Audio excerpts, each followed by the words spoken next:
Welcome to Table for One. I'm the narrator, and in today's video, I'll be doing a solo playthrough of Nemesis. In this video, I'm going to start with a solo playthrough of the base game of Nemesis, playing with the captain and the psychologist from the Aftermath expansion, and then on top of that, I'm going to play the Epilogue mode using the pilot from the base game and Aftermath's Bounty Hunter. Let's get rolling.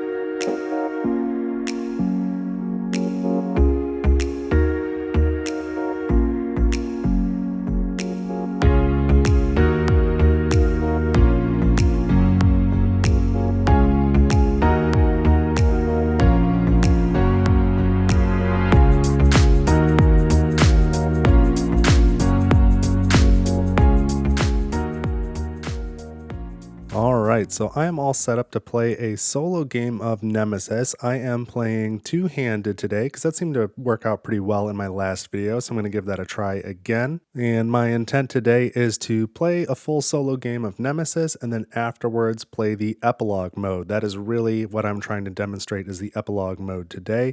And the Epilogue mode is not really well suited for true solo. I released a rules refresher video on how to play that today as well, so I kind of talk about in there some of the ways in which the rulebook doesn't really seem to support true solo play. So I'm going to play two-handed Nemesis, and then I'll play a two-handed game of the Epilogue mode afterwards. And then I am also including the promotional crawl deck today, so that deck is all shuffled up. That's available to use. I also did a rules refresher video on that deck of cards today, and I'm also including the blood tests deck, which I did a rules refresher on a couple of weeks ago, and I showed that in a solo playthrough. I don't know if I'll use blood tests today, but I'm just going to make it available. And so I'm playing against the standard intruders, and the two characters that I've picked for the standard game are the captain from the base game and the psychologist from Aftermath.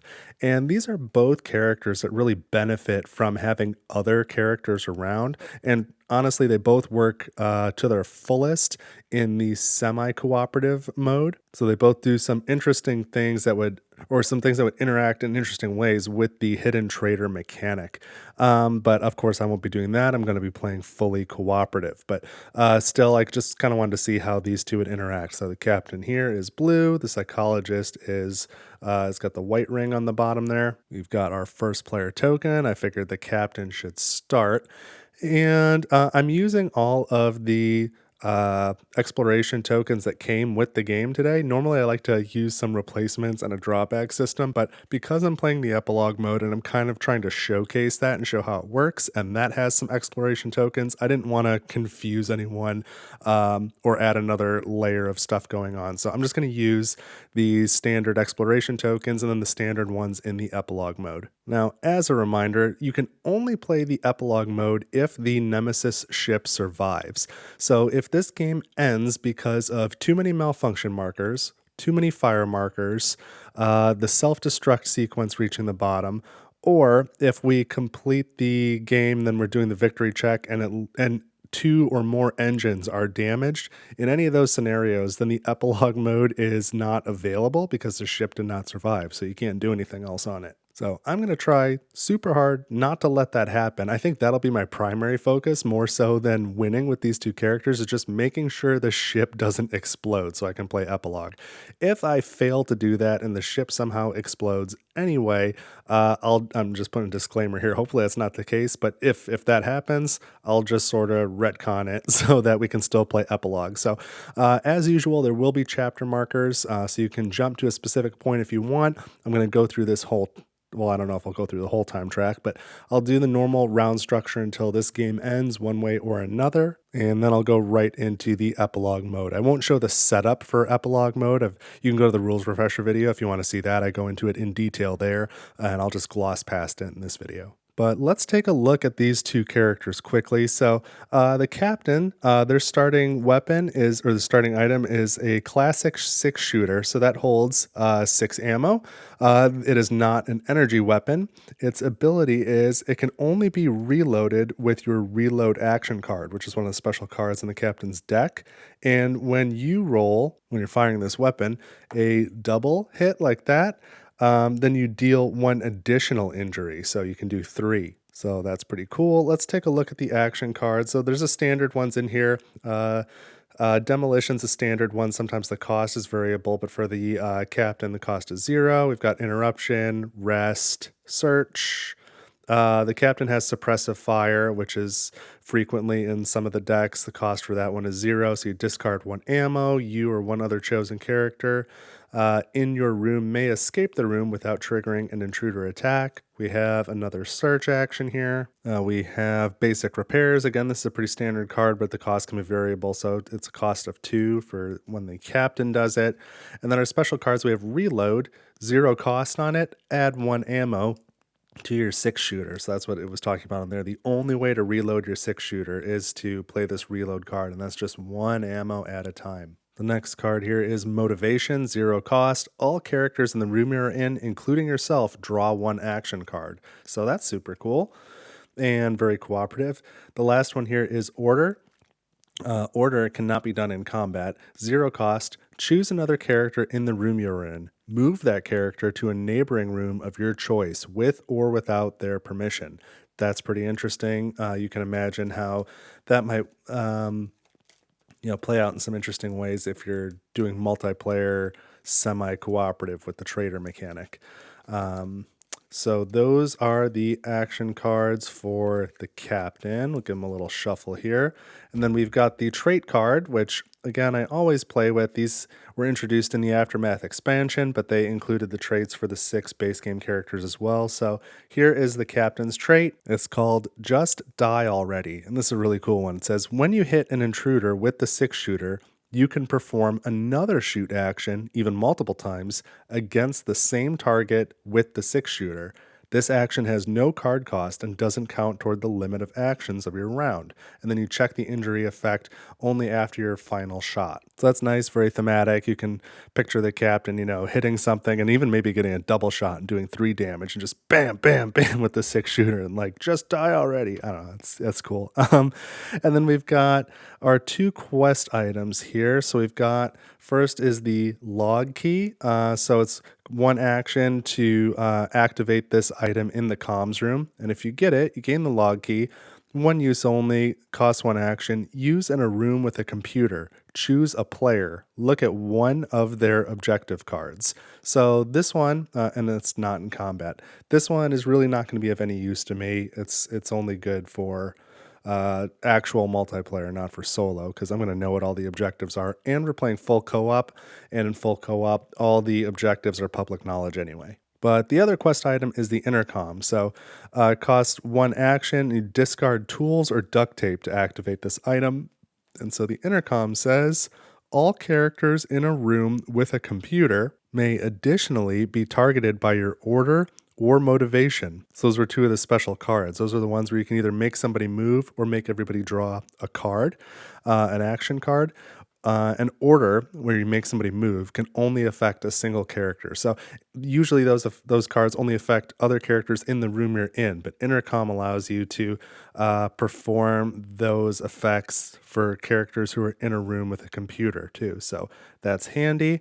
And we'll come back to the objective in a bit. Let's move over to the psychologist. So the psychologist also has a starting and they have a starting weapon as well, and it is an energy weapon. This is a pistol. It comes with 3 ammo, and for the psychologist, rolls of 2 hits are treated as 1 hit. So not very strong. That is not her strong suit, is combat. If we take a look at the action cards, we have, again, the basic ones: search, demolition, 0 cost for the psychologist, basic repairs, 2 cost. So I think they were both good at demolition and both not so great at basic repairs. We've got search again, rest, interruption, and then we get computer skills. This is one of the cards that's in about half the decks. So open or close 1 door and a corridor connected to the room you're in, or if you are in a room with a computer, use its room action without paying its cost. So that one's super helpful. You just the room cannot be malfunctioning. Don't forget that. And then the special cards, we have Would You Kindly. This one is a 0 cost. Choose another character in the room you are in. This character immediately performs either a basic move or shoot action. You choose which action and the target/direction. There is no card cost for that action. So somewhat similar to the captain's order movement, but maybe in some ways stronger because you can also have them shoot. But there you go. That's pretty cool. So you can kind of help other people move. Then you have Lend a Hand, 0 cost, not in combat. This says choose any one character in the room you're in. The chosen character draws 2 cards. All other characters in this room draw 1 action card. Then, all affected characters discard 1 action card. So I really like that one, that's cool. And the rulebook specifies that you can play this on yourself. So when it says choose any one character in the room you're in and the chosen character draws 2 cards, you can choose yourself and do that. And then all other characters in the room would draw 1. So that's Lend a Hand. And the last one is Don't Panic. This says, play this card during a surprise attack against you or any other character in the room and ignore its effect. So ignore the surprise attack. So that's pretty handy as well. So we'll give this a little bit of a shuffle, then we'll go over the quest items and we'll do the trait too. The trait was a little bit confusing on this one, but it's not too bad. So let's take a look at this trait here. The trait is called Shrink, which maybe not the best name ever, but I know the game was translated. So anyway, it says, when any character in your room performs a basic move action, you may discard an action card from your hand to perform a basic move action to the same room. You perform this movement before the other character rolls for noise. So luckily this card is clarified in the rule book. Basically, if you're in a room with another character and they move, you can declare before anything else happens after they've moved, that you're going to use your trait, you discard a card, and then you just move with them. And then when you're both in that room, they roll for noise and resolve any other effects at that point. And if there's any, penalties for rolling for noise, such as if there's an encounter that affects the player who moved, it doesn't affect the psychologist. So you're just kind of tagging along and you are not additionally rolling for noise or anything like that. So that is the Shrink trait. And then we have 2 quest items here, as per usual. The first is Oculobe Drone. That's kind of hard to say, and I didn't say it right. It's Oculobe Drone. And you pay 1 action cost, 1 card, and discard an energy charge to activate this item. And you get this drone. And this will be kind of similar to the captain's log key, where it's not really going to be useful in this solo fully co-op game. But if you get the drone, 1 use only, 1 card action cost, give this item to another character. The psychologist may see all secret checks being made by this character. This item cannot be traded or discarded. So basically this little drone just follows somebody else around, and if they do a coordinates check or if they check engines, or if I think there's other game effects where you can kind of see what different room tiles are or maybe what the exploration tokens are. Whatever player has this drone, you can see every time they do those things. So I probably won't be doing that in this solo co-op game, but that is pretty cool for the Hidden Trader semi-co-op game. The other quest item here is a motion scanner. So 1 action to activate this item in the emergency room. So here's the emotion scanner. You cannot use it in combat. And this says that you can use your 3 special cards, which again are Don't Panic, Would You Kindly, and Lend a Hand. You can use those actions from a neighboring room. Usually they target a character in the room you are in, but now you can also be 1 room away. So that makes all those cards more powerful. That's pretty cool. Let's aim to do that, I think. And now let's take a look at the objective. So again, for co-op mode, for full co-op, you draw from the solo co-op objective deck, you shuffle the cards, and you just give 1 to each character. And they're public info, and all of them must be achieved, and at least 1 character must survive in order for it to be a victory. So the captain has First Contact Protocol. At least 2 intruder weaknesses must be discovered. So that's on the intruder board over here. So we've got to either examine, you can examine a character corpse, an intruder egg, or an intruder carcass. And so we've got to do 2 out of 3 of those at least. which is a little tricky. I think Character Corpse is the easiest one, and then we'll probably go for Intruder Egg, unless Intruder Carcass happens to make itself easily available. So I think that's a good one for the captain to have, that first contact protocol, they would know. And then the Psychologist has Destination Earth. The ship must reach Earth. And that's a good draw because, again, I'm trying to showcase Epilogue mode today, and that only works if the ship survives. And so the ship can only reach Earth if the ship survives. So I will try and achieve those. I am going to try and win. But I think I'm definitely going to be more focused on getting back here and making sure the engines are working and not damaged. I'll be more focused on that than worried about the coordinates and getting the destination to be Earth. Because even if we fail, as long as the ship doesn't explode, we can still play Epilogue mode. It doesn't matter where the ship is going. That is not a criteria to play Epilogue mode. So I think we're all set now. We can probably start the game with the time track on 15 here. So let's draw 5 cards for each character. 1, 2, 3, 4, 5. I feel really tight on space today because there's a big spot here that you might have realized is just the right size for a shuttle board. So I'm trying to leave room for that for when we get to Epilogue mode. So we'll see how I can spread these cards out. But the 5 cards we have for the Psychologist are, we've got the 3 special ones: Would You Kindly, Don't Panic, and Lend a Hand. And then we've got Rest and Search. And for the captain, 1, 2, 3, 4, 5, I will have to get creative about spreading these cards out, but we've got Order, Suppressive Fire, Rest, Reload, and Demolition. So maybe I'll just put these in this area here and call that good. Okay, so those are the cards in hand. So for the captain, who's the first player, the first action I'm going to take is to spend Rest. I really don't need that.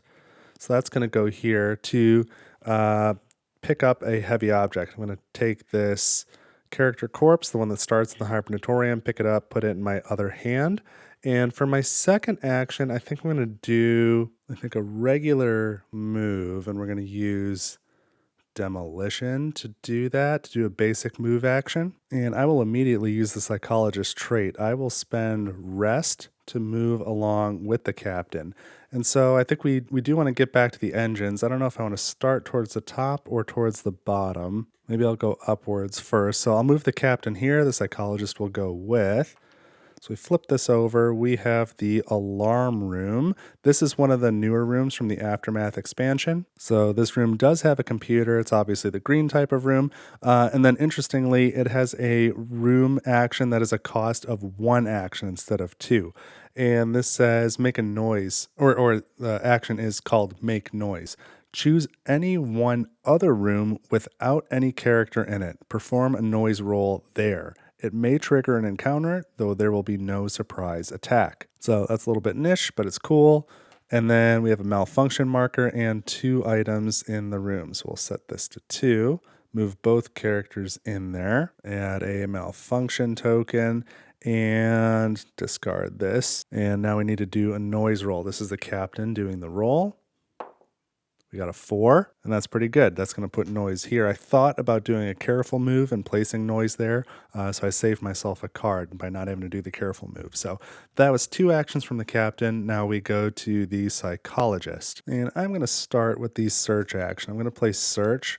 So we're going to remove 1 item from the alarm room. It goes from 2 down to 1, and this is a green room, so I draw 2 green items. And so I got medkit and alcohol, and then I choose to keep 1, and the other goes to the bottom of the deck. And so they're both 1 use only, 1 cost, not in combat. The medkit says dress 1 serious wound or heal 1 dressed serious wound. Alcohol says scan and remove 1 contamination card from your hand. If it was infected, take 1 contamination card. I kind of like this one. I think I'm going to take alcohol. I think I'm pretty likely to get contamination at some point, so I'll discard medkit. Most contamination cards are not infected, so if I get one, there's a better than even chance that I can just remove it then from my hand rather than have to draw another. And even if it is infected, I still discard it. Wait, is that what that says? Yeah, scan and remove. I still remove it and then just draw another one. So the chances are that I've removed an infected one and gained a non-infected one. So that's a pretty good card. So that was my first action. I did search. And my second action, I think I'm going to do a careful move. I'm going to spend, man, I hate to spend these. I'm going to spend Would You Kindly and Lend a Hand. I'm going to keep Don't Panic. So I'm going to spend 2 to do a careful move up to this room here. And I'm going to place the noise token here. What do we get? The room is Evacuation Section B. And again, it's malfunctioning. There are 2 items in the room. We don't want too many of these malfunction tokens because that'll blow up the ship. So there are 8 of these tokens in the game, as well as 8 fire tokens. And if you ever need to draw a 9th, that is when the ship explodes. So it might be good to repair some of these, even though I don't have any repair cards between the 2 characters right now. But that was a careful move, so I'm going to put the noise token, I think, right here in this corridor. That's fine. So that was 2 actions. Now it's back to the captain. I think I'm going to spend reload because I'm already full on ammo, so I don't need to use the reload action. I'm going to spend that to take a basic movement from the alarm room to this evacuation section B. And I do not have to roll for noise because the psychologist is already in there. And for my second action, I'm going to play order for 0 cost, and I am going to order another character in the room I'm in, so the psychologist, to move to a neighboring room of my choice with or without their permission. So I'm going to move the psychologist to this engine room here, and normal movement rules apply. So if there was somebody in there, there would be no noise roll. There's nobody there, so the psychologist needs to roll for noise. So let's roll here.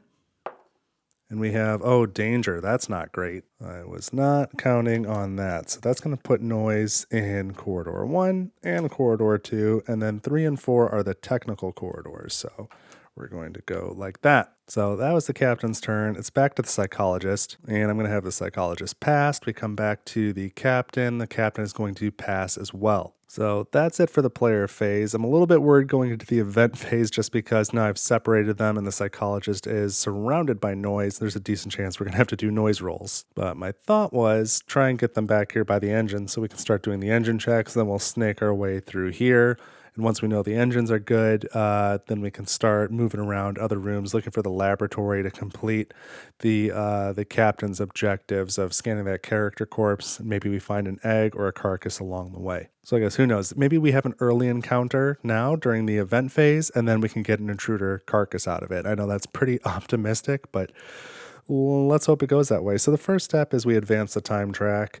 The next thing we need to do would be resolve any intruder attacks or intruder fire damage. That is not a factor right now. So now we draw an event card, and the event card we get is damaging fire. So first we would move any creepers or adults through corridor 1.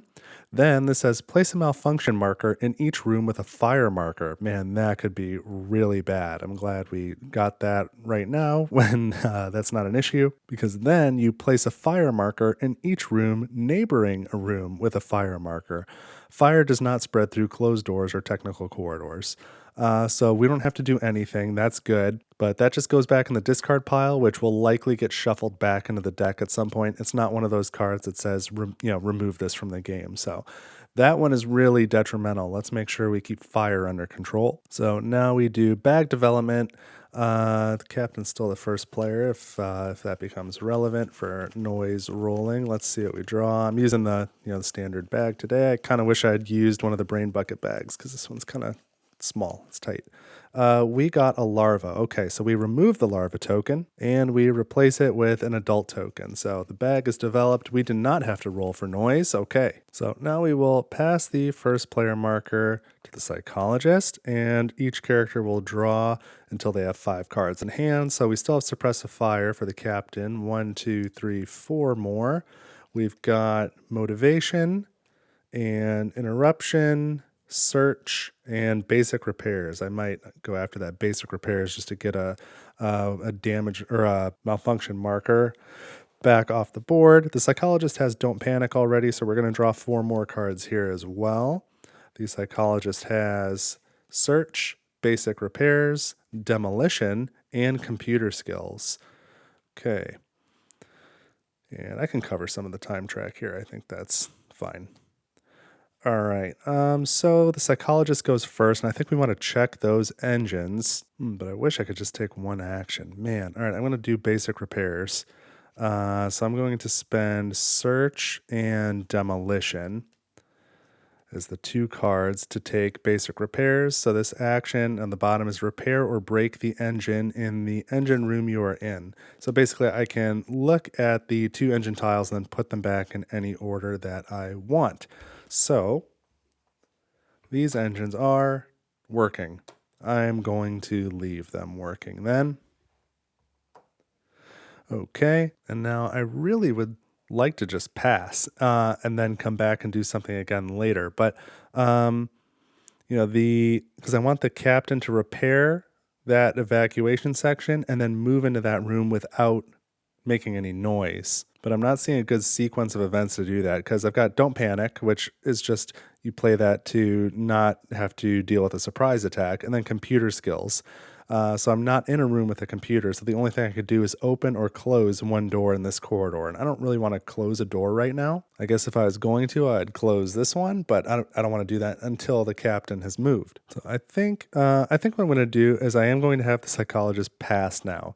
But I think this trait remains active at all times. At least that's my interpretation of the rule book. So I think even after the psychologist has passed, she can activate this trait if somebody moves from the room she is in. Because the trait description in the Aftermath rulebook is pretty brief. It just says trait cards give specific advantages and disadvantages during the game. The trait card is placed face up next to the character board, and its rule is in effect for the rest of the game. Then again, from the base game rulebook, in regards to passing, it says any player who passes cannot perform any actions for the remainder of the phase. And the description again on this shrink card says, when another character in the room you're in performs a basic action, you may discard an action card from your hand to perform a basic move action to the same room. So that counts as an action. The rulebook says you can't play any more actions. So normally that would be very clear to me, but this game's kind of wishy-washy with the consistency of keywords such as action. So I don't know. I guess, yeah, we're going to have the psychologist pass either way. Let's go to the captain, and then maybe it'll be more clear what the heck I'm talking about. First, I'm going to play basic repairs. So I need to discard 2 more cards to do that. So I'll pay definitely interruption and probably search, even though search would be really good in this room.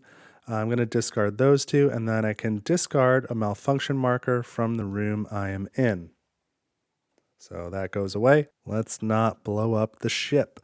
And then the second action I'm going to take, man, I'd love to use motivation, but I guess I'm going to spend it. I'm going to spend motivation to take a basic move action, and I will go to this engine room where the psychologist is. So now we're in the same room, and I don't have to roll for noise because somebody was in this room already. So the psychologist is already passed. Let's go back to the captain. I guess what I was considering earlier was that I might spend suppressive fire to move the captain, and when I do that, have the psychologist activate the trait to spend computer skills to go with the captain. But at this point, I think I'm just not going to do that because I'm unclear on whether that's okay with the rules. And I think I would rather hold on to suppressive fire than do a basic move into this room that already has this one noise token here. So I'm just going to keep them together. I think that's a safe place to be, and we don't need to move super fast. I'm not really in a rush for anything right now. So yeah, I'm just going to pass with the captain as well. We'll keep Don't Panic and Suppressive Fire in hand. That's pretty useful. Hopefully I can make use of these computer skills later. But looking at the board right now, it's probably too early to get anything good out of that card. So I'll probably just end up spending it later. Point being, they've both passed. Let's go to the event phase. Start by moving the time track from 14 to 13. The self-destruct track is, of course, not active. We don't move that. There's no intruders to do any attacking. There's no fire damage for the intruders. So we draw another event card. So we have Eclosion. So first, any creepers, breeders, or queens would move through corridor 1. Then the event says each character with a larva on their character board dies, and then you place a creeper in their room. Luckily, we don't have to worry about that.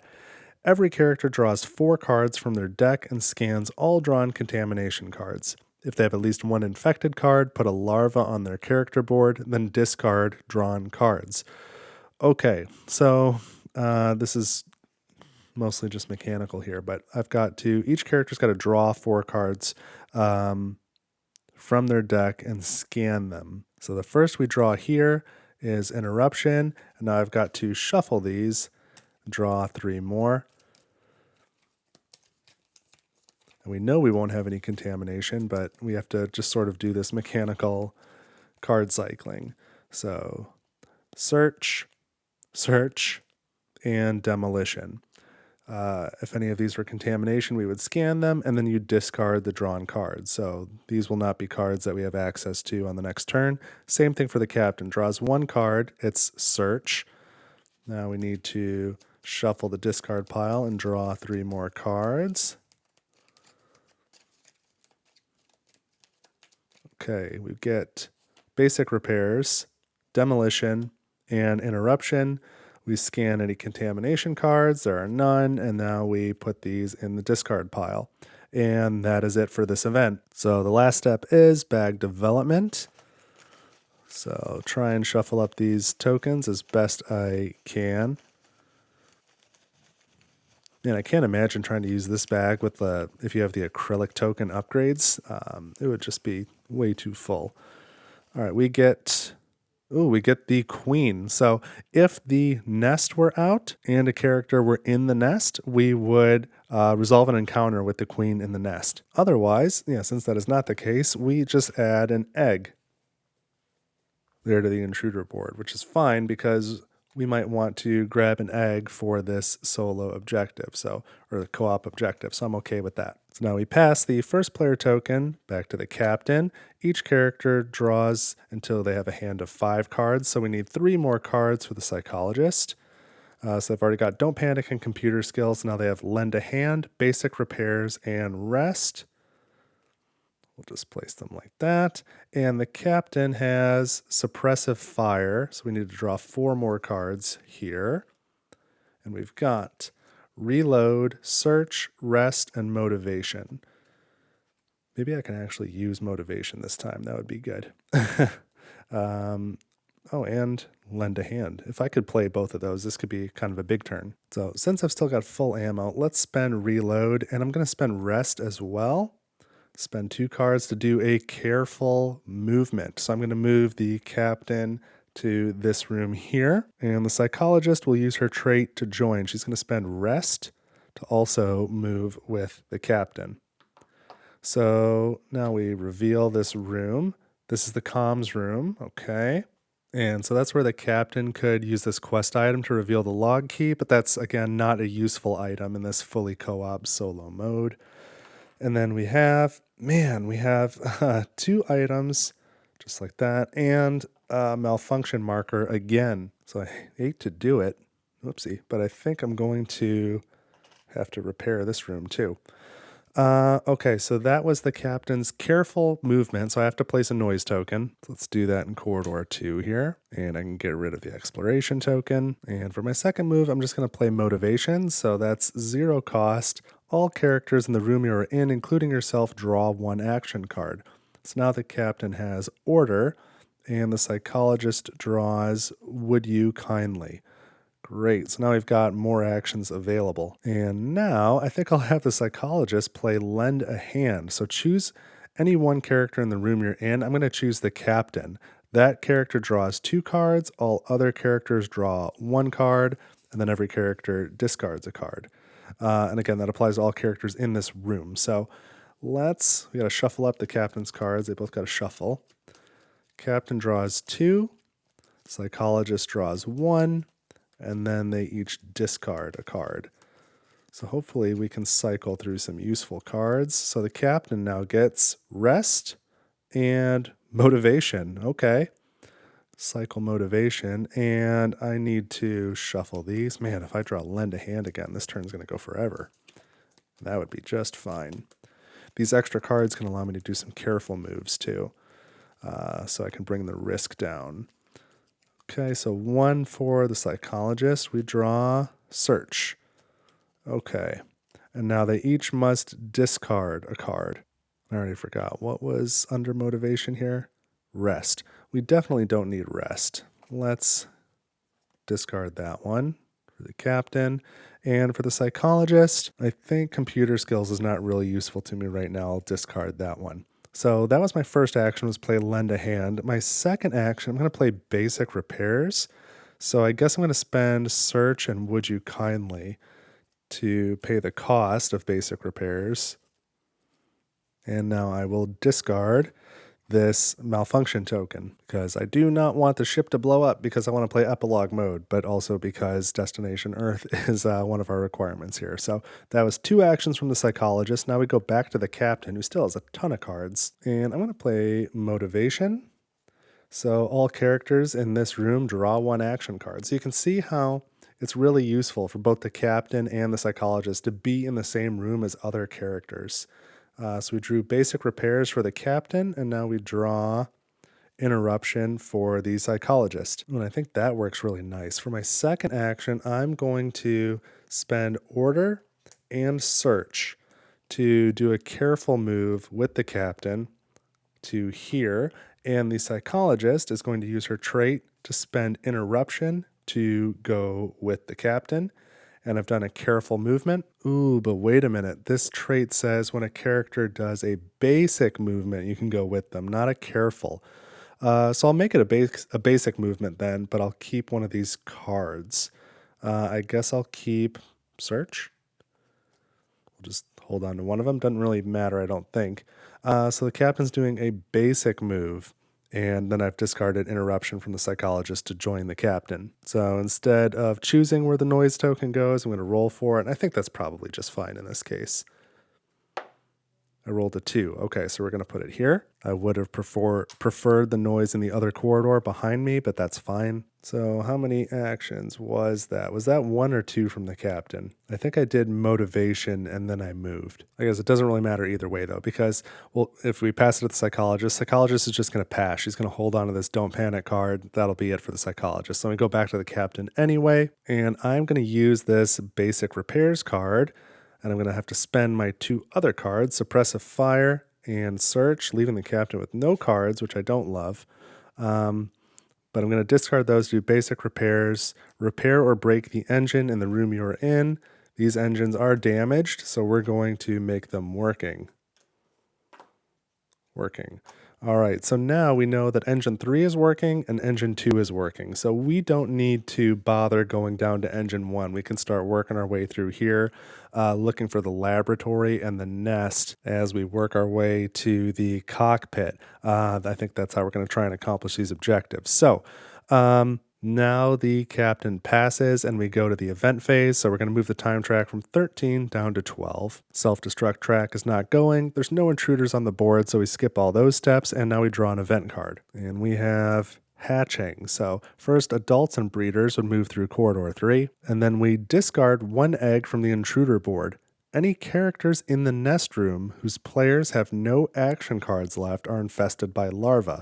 If no character was infested, put a larva token into the intruder bag. I kind of like that. So, okay, 1 less egg, and then we add a larva token into the intruder bag, and that is it for that event. So we're doing okay on events so far. Now we need to do bag development, so trying to shuffle these tokens up a little bit if I can, but they're all just kind of stacked in there together. Okay. Got one, and it is a larva token. Okay, so in that case, we remove this and add an adult token to the bag. So that was bag development. Try and shuffle it again in advance here. Okay, think so far we're doing all right. So we passed the first player token. The psychologist will be first this time. We draw our action cards. The captain needs 5. 1, 2, 3, 4. So we get Demolition, Reload, Search, Interruption, and I've got to shuffle these to get 1 more.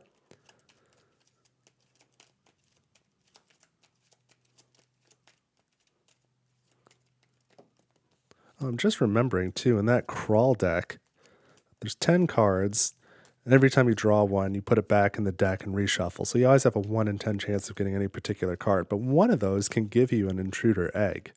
If I really get desperate for one to resolve this objective. All right, the 5th card is another Search. 2 of those. Now the psychologist, we've got 1 already. We have Don't Panic, and we draw the 4 remaining cards. So Demolition, and rest and lend a hand and search. And I'm going to spend 2 cards to do a careful move. I'm going to spend demolition and rest to do a careful move into, oopsie, sorry, Captain, into this room here. So we reveal it. This is surgery, and there are 2 items, and it is malfunctioning again. My goodness. I believe that is every single room I've revealed so far has had a malfunction token, so that has not been very helpful. But that was a careful move, so I'm going to place the noise token here in corridor 4. And then my second action, I might as well I guess I'm going to do lend a hand. I was going to do search, but let's do, oh no, I don't want to do lend a hand now. We'll do search. So this is going to go from 2 items down to 1. It's a green room, so I'm going to draw 2 green items, and we get military drugs and bandages. So military drugs says discard any number of cards from your hand, even contamination cards, and draw up to the same number plus 1. Okay? Where bandages says dress 1 serious wound or heal all light wounds. I think I'm taking bandages. We seem to be doing okay with card draw between lend a hand and motivate. So, all right, that was 2 actions from the psychologist. Now we're going to go to the captain, and we will start by spending interruption to do a basic movement into this room, and we don't need to roll for noise because the room is already occupied. And for my second action, I think I will just play search as well. There's 1 more item in here. Let's get something. So this goes from 1 down to 0.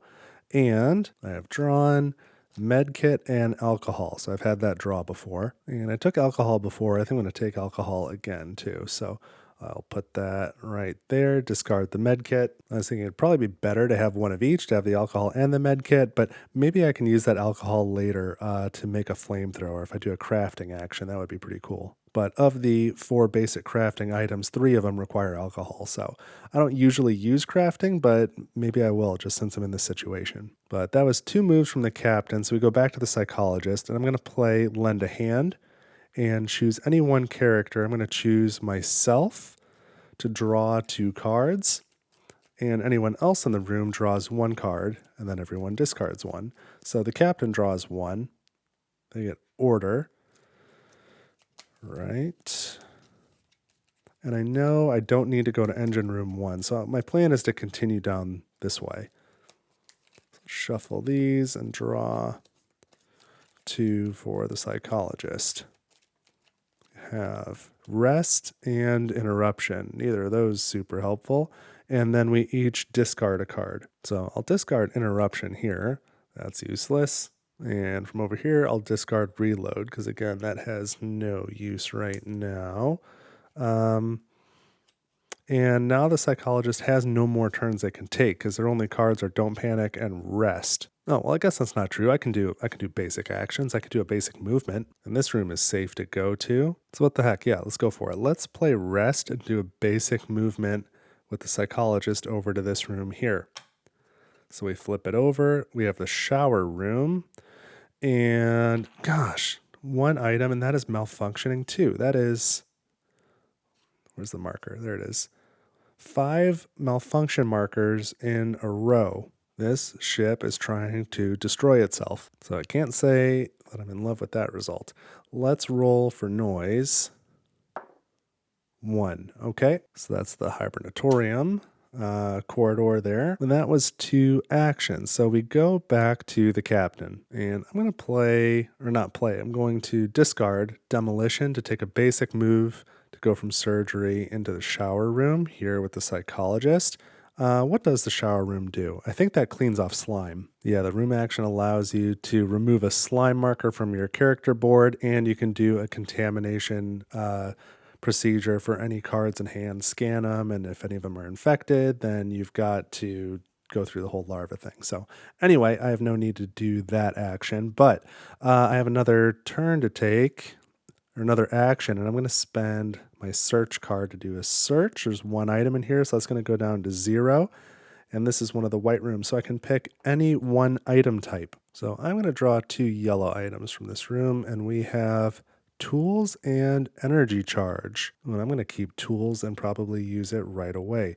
Energy charge is frequently good for reloading ammo and energy weapons, but the captain has a classic weapon, not an energy weapon. So I believe that was 2 actions from the captain. I moved and I searched. Now we go back to the psychologist, who is just going to pass.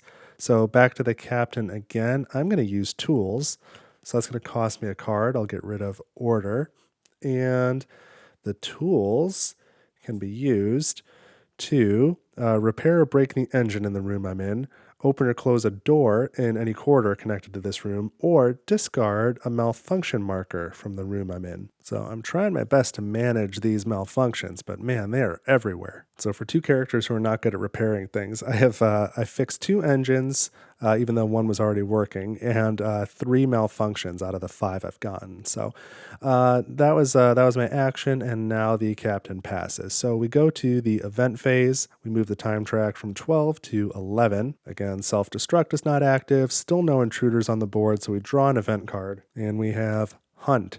So first we would move all creepers, breeders, and queen through corridor 2. And after doing that, move every adult intruder not in combat to a neighboring room with a character if possible. If there are several rooms to choose from, move the adult intruder to the room with the lowest room number.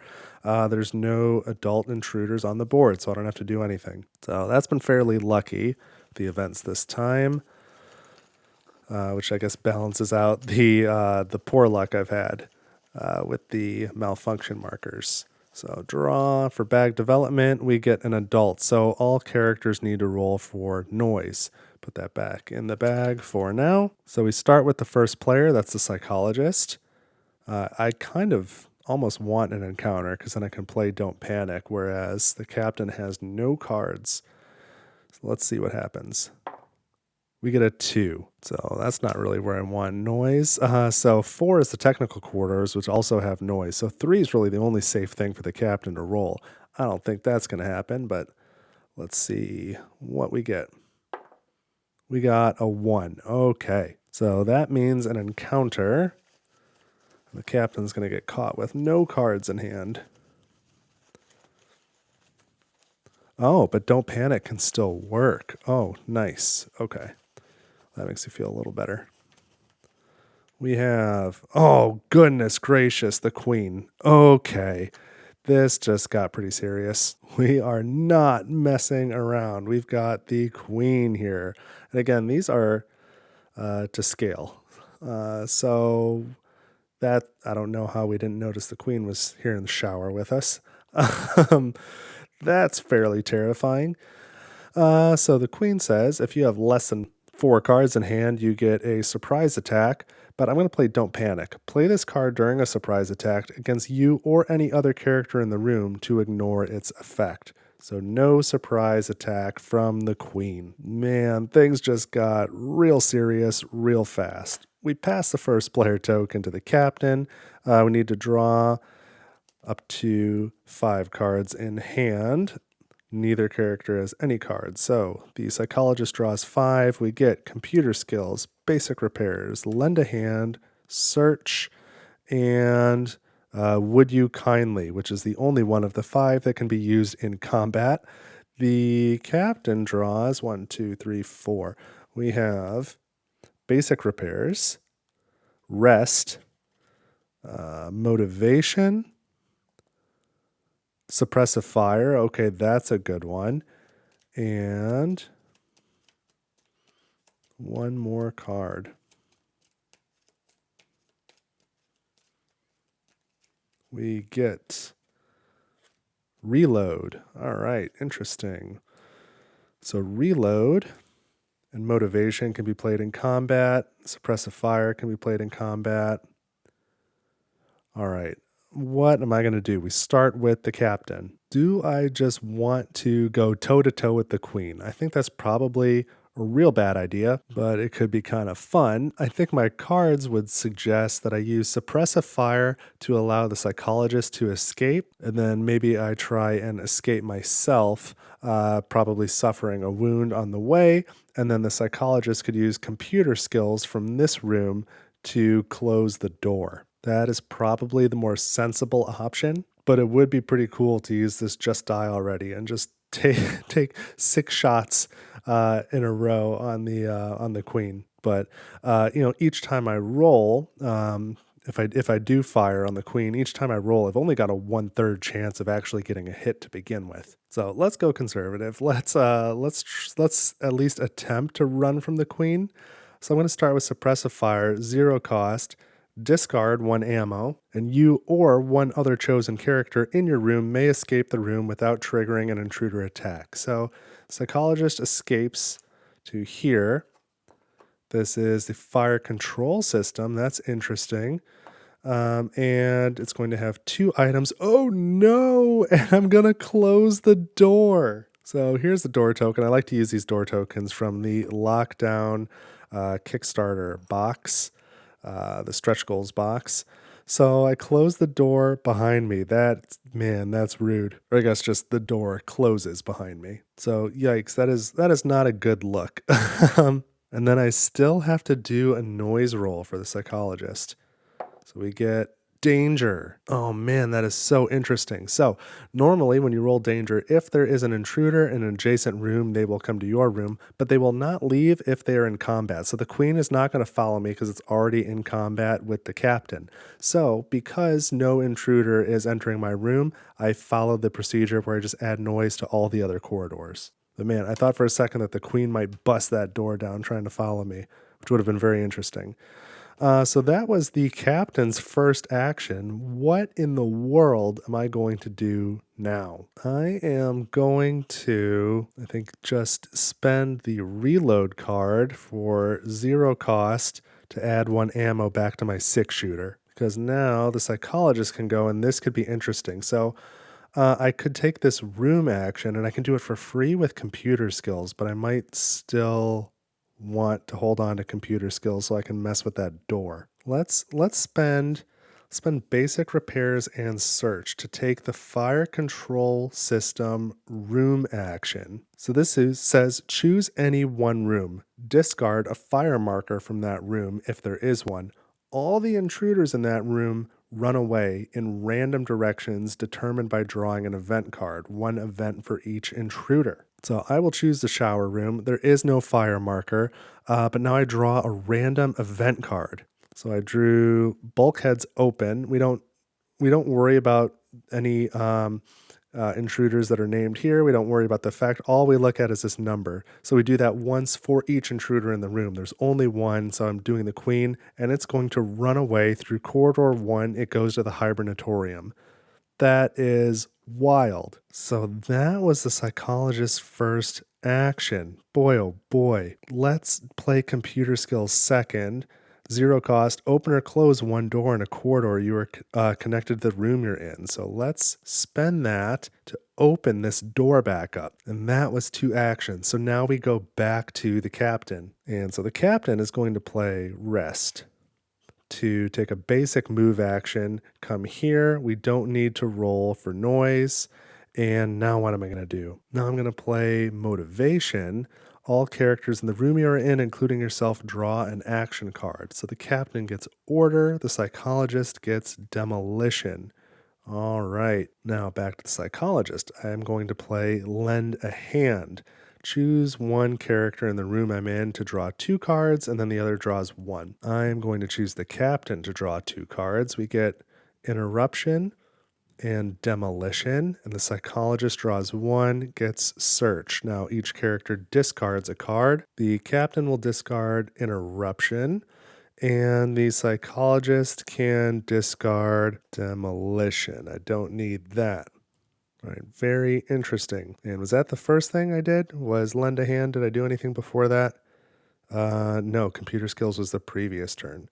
Okay, so I guess while I'm here, I'm going to play search, and I'll get a yellow item. So let's reduce this from 2 down to 1. And now I draw tools again, or, fire extinguisher. We are definitely keeping fire extinguisher. It's a heavy item though, so I've got to carry it in my left hand. but that one's really useful. Let's get rid of tools. And that was 2 actions from the psychologist. We go back to the captain, and I'm going to have the captain spend demolition and order to do a careful move into room number 1 here. So we reveal the laboratory. Oh, that's a good find. All right, and it is slimed. There are 4 items in here. And the captain is slimed. So I just placed one of these status markers on slime here. So the captain cannot get silence anymore on a noise roll or an exploration token. It's always treated like danger. And I think some of the events are a little tougher if you're slimed as well. And then that was a careful move, so I'm going to place the noise token here. And I'm going to take a free action. This doesn't cost anything, but I'm going to drop this character corpse here on the floor in the laboratory to free up my left hand. But the captain is going to pass now. Go back to the psychologist. I am going to spend Would You Kindly to take a basic move action from here to here. So they're together and I don't have to roll for noise. And now the psychologist passed. So we're going into the event phase. We move the time track from 11 to 10. This is where intruders would attack, but no characters are in combat, and intruders would take fire damage, but the queen is not in a room with fire. So now we resolve an event card. So we have Consuming Fire. So first, the queen does move through corridor 4. That is going to put the queen in the alarm room, which is good. Go the other way. Don't be near me. Then set the item counter to 0 in each room with a fire marker. Place a fire marker in each room neighboring a room with a fire marker. Fire does not spread through closed doors or technical corridors. Man, that one can be devastating too. For as many malfunction markers as I've had to go through, I guess I haven't got any fire markers, so that's good. So now I need to do bag development. So let's reach into this bag here and grab a token and hope that I don't have to roll for noise, I guess. Alrighty. Well, I probably will. Oh, we got a creeper. Okay, so we remove this from the bag and we replace it with a breeder.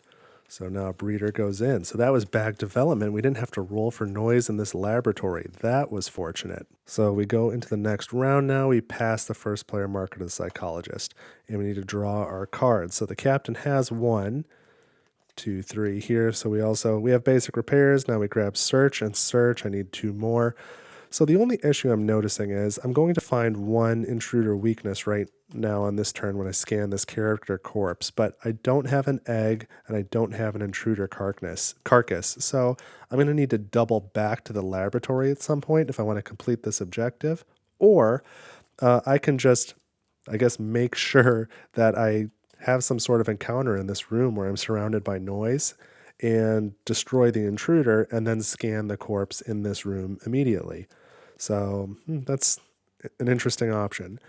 So we also get demolition and order. That's fine there. Okay, psychologist, we need to shuffle up these cards as well. This is a very interesting playthrough, in my opinion. Hopefully you think so too.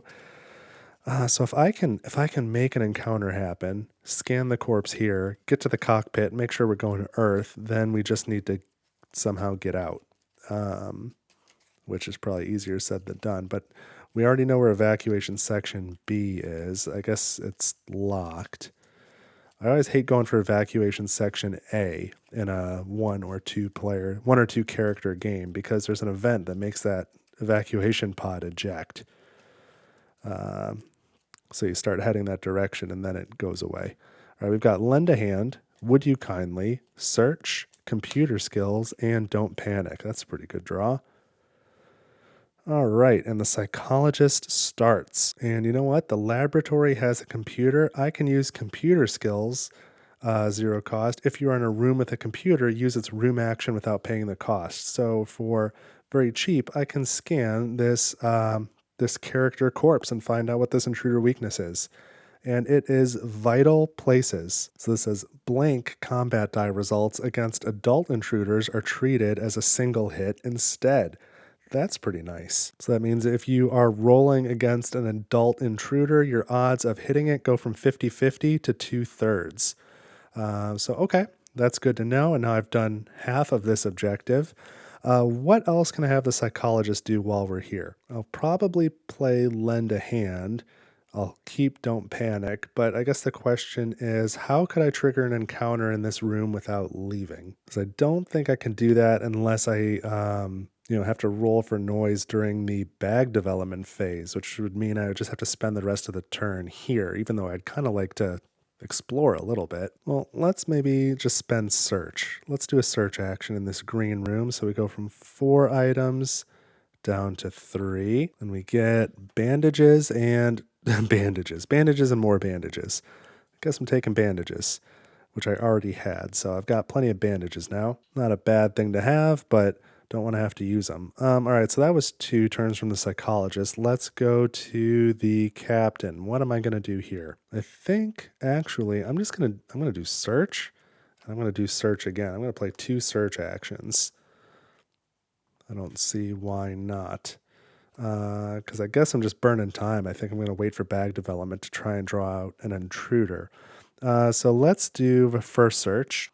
We get adrenaline injection and clothes. So adrenaline injection is draw 1 card. You may play all your actions in this single turn, then you must pass. That's interesting. And then the other is clothes, which lets you dress 1 serious wound or discard 1 slime marker. So that's what I want. And you know what, actually? So that was my first search action. Instead of playing a second search action in a row, I'm just going to spend demolition to use the clothes right away and discard my slime marker. So I guess that worked out pretty good.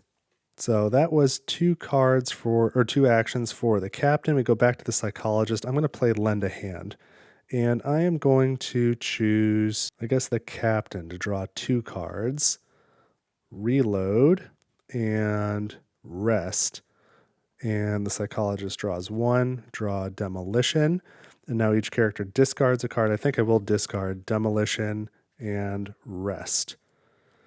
And for my second action, I am going to pass. Then we go back to the captain, and the captain is going to pass. So we've got a lot of cards in hand. I think we're in pretty good shape as we go into the event phase. So let's move the time track from 10 to 9. And then the next step relevant to us is to draw an event card. So we draw noise in the technical corridors. So first, any adults or breeders would move through corridor 4. We don't have to do that. The queen's not going to move. And then place a noise marker in the technical corridor if there isn't already one there. And there is one up there. So if there is, each character in a room with a technical corridors entrance performs a noise roll. And so both characters are in the laboratory here, and there are no technical corridors. So we are not going to roll for the event. But we are going to do bag development. I need to shuffle these up again. There we go. And we've got adult. Okay. So we put that back in the bag, actually. And then each character performs a noise roll. So we do that in turn order. We start with the psychologist. Let's roll. And we get a 4. Okay, that is an encounter. Well, I guess leave the noise tokens for a moment. Let's draw now for our encounter. And we get an adult. Okay, so we have an adult enter the room and attack the psychologist. So this adult has a 2 on the back. I have 2 cards in hand, so there is no surprise attack. So I don't even need to get rid of Don't Panic. But I do remove the noise tokens from the room, and that was the psychologist roll. Now, the captain is not going to roll for noise now because it's all characters who are not in combat. The captain is now in combat as well, so no noise roll for the captain. So that is it. That's kind of what I wanted. It would have been nice, I guess, if it was like a larva instead of an adult. But we pass the first player token to the captain now. Captain has 4 cards. We draw 1 more. Suppressive fire. The psychologist has 2 cards. We draw 3. I've got basic repairs, interruption, and rest. Okay. And it is the captain's turn. We need to take out this adult invader. No, I did it again. Intruder. So let's spend search to take the basic shoot action. Oh, and while I'm thinking of it, We've searched this room twice. There should be 2 items in there. Not that I'm going to be searching right now, but let's make sure that we do that. So we've got our adult. There's already a corpse in the room on the table. It's ominous. Psychologist back here hiding behind the captain. Captain is taking a basic shoot action against this adult. And don't forget now that blanks are treated as a single hit against an adult. And for the captain, using the 6-shooter, when you get a double hit, that gets an additional injury. And then I can continue to fire if I use that just die already trait. So we're shooting. Let's spend 1 ammo. And let's go ahead and roll. Oh man, and we got the double hit. Wow. So that is going to do 3 damage to this intruder. So let's place 3 damage tokens nearby. 1, 2, 3. So I am going to use this just die already trait. I'm going to fire again. Let's make sure I take this thing out. And so now I roll again.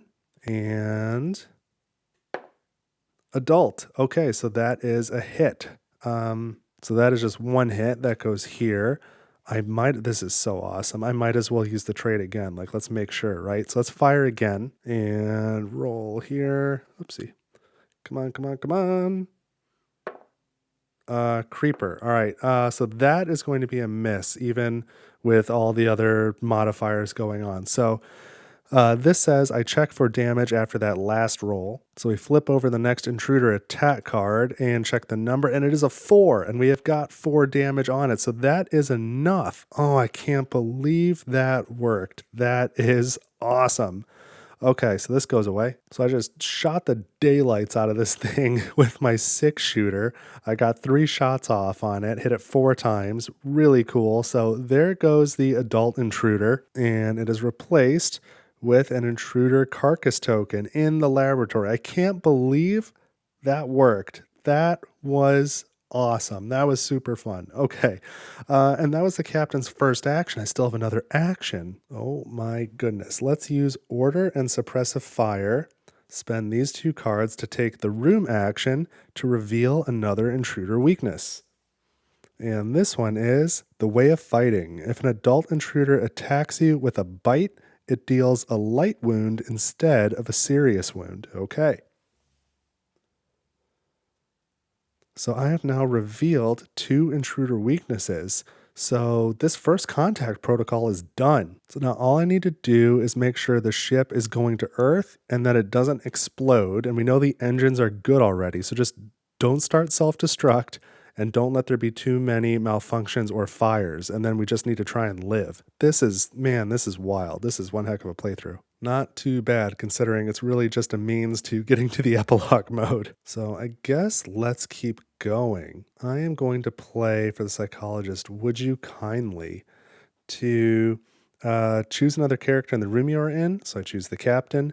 This character immediately performs either a basic move or shoot action. You choose which and the target / direction. So I'm going to have the captain perform a basic move action. There is no card cost for that action. So the captain does not need to pay a card. But I am making the captain take a basic move to here. And I'm using my trait to spend my interruption card to join the captain. I will move too. So we're going here. This is evacuation section A. And, silence. So I don't even need to roll for noise because I got rid of that slime. That's amazing. There's 1 item in there. Boom. So they both moved with no noise. That was super helpful. So that was my first move. Now what am I going to do for my second? I think I will spend basic repairs and rest to take a careful move with the psychologist over to this room. Airlock control. Ooh, it's on fire though. There are 2 items, but we got to deal with that. So fire marker out. We've seen that can be pretty damaging in the event phase. And now I've just ended my turn in a room with a fire marker, so I gain a light wound. But you know what? This is the airlock control room, and it could shut all the doors around any yellow room and kill everything in there. And if this queen happens to move into that comms room, I am going to use that airlock control against the queen and shoot it out the airlock. That would be pretty cool. But okay, we are back to the captain now. Oh, wait, but the psychologist did a careful move. I still have to place the noise. Let's place that right there in corridor 2. So I think I'm going to play reload. 0 action card cost just to add 1 ammo back to the 6-shooter. Since I went through half the ammo, that's probably a decent idea. And then I'm going to use basic repairs to do a basic movement into this room where there's already a character, so I don't need to do a noise roll. But then that's the end of my turn, so I will also take 1 light wound. Now it goes back to the psychologist, and I'm going to play Don't Panic to use my fire extinguisher to discard the fire marker from this room. So that's gone. I like having fire extinguisher as a backup to get intruders to go away. But hey, the room I was in was literally on fire. So now the psychologist passes, the captain passes, everyone has passed. So we go to the evaluation, or not the evaluation phase, the event phase. Start by moving the time track marker down to event track 8, and that means the hibernatorium is now unlocked. We can go take a nap if that's what we want to do. And honestly, maybe that is the plan to get out of here at some point if the queen goes away. I mean, there's a lot of noise around there right now. Getting into the hibernation chambers might be tough. I might be better off with evacuation section A here, but we'll see. We got to check the coordinates first. But now we draw an event card, and we have lurking. So first, creepers and adults move through corridor 4. Doesn't apply to the queen here. And then lurking says, remove from the board all intruders which are not in a room with a character. Oh man, put their respective tokens into the intruder bag. So the queen is leaving the board, and we're putting the queen token back into the intruder bag. Man, I was really hoping that I would get to suck it out of the comms room. I thought that would have been pretty cool, but this is overall still probably a pretty good thing. So now we do bag development. So let's see what we get. Probably draw the queen now. We still have not seen, what have we not seen yet? The nest, and we haven't seen the armory, generator room. Oh, and I don't want to use the generator room to unlock the escape pods because then I can't play Epilogue. So, okay. We get an adult. So everyone is going to do a noise roll in turn order. So we're starting with the captain. We've got no cards on us, so we don't want to get attacked right now. So let's start with the captain. Let's not roll a 2, huh? 1. Okay. It's not really where I want noise, but it's got to go somewhere, right? So now it's the psychologist. I would ideally roll a 4 because I think I might want to use the hibernatorium later. Let's roll a 4, huh? Ooh, silence. Even better. I'll take that. Man, okay. So pass the first player marker to the psychologist. Let's draw our cards. We've only got 2 here for the captain, so we need to shuffle, draw 3 more. We've got interruption and motivation.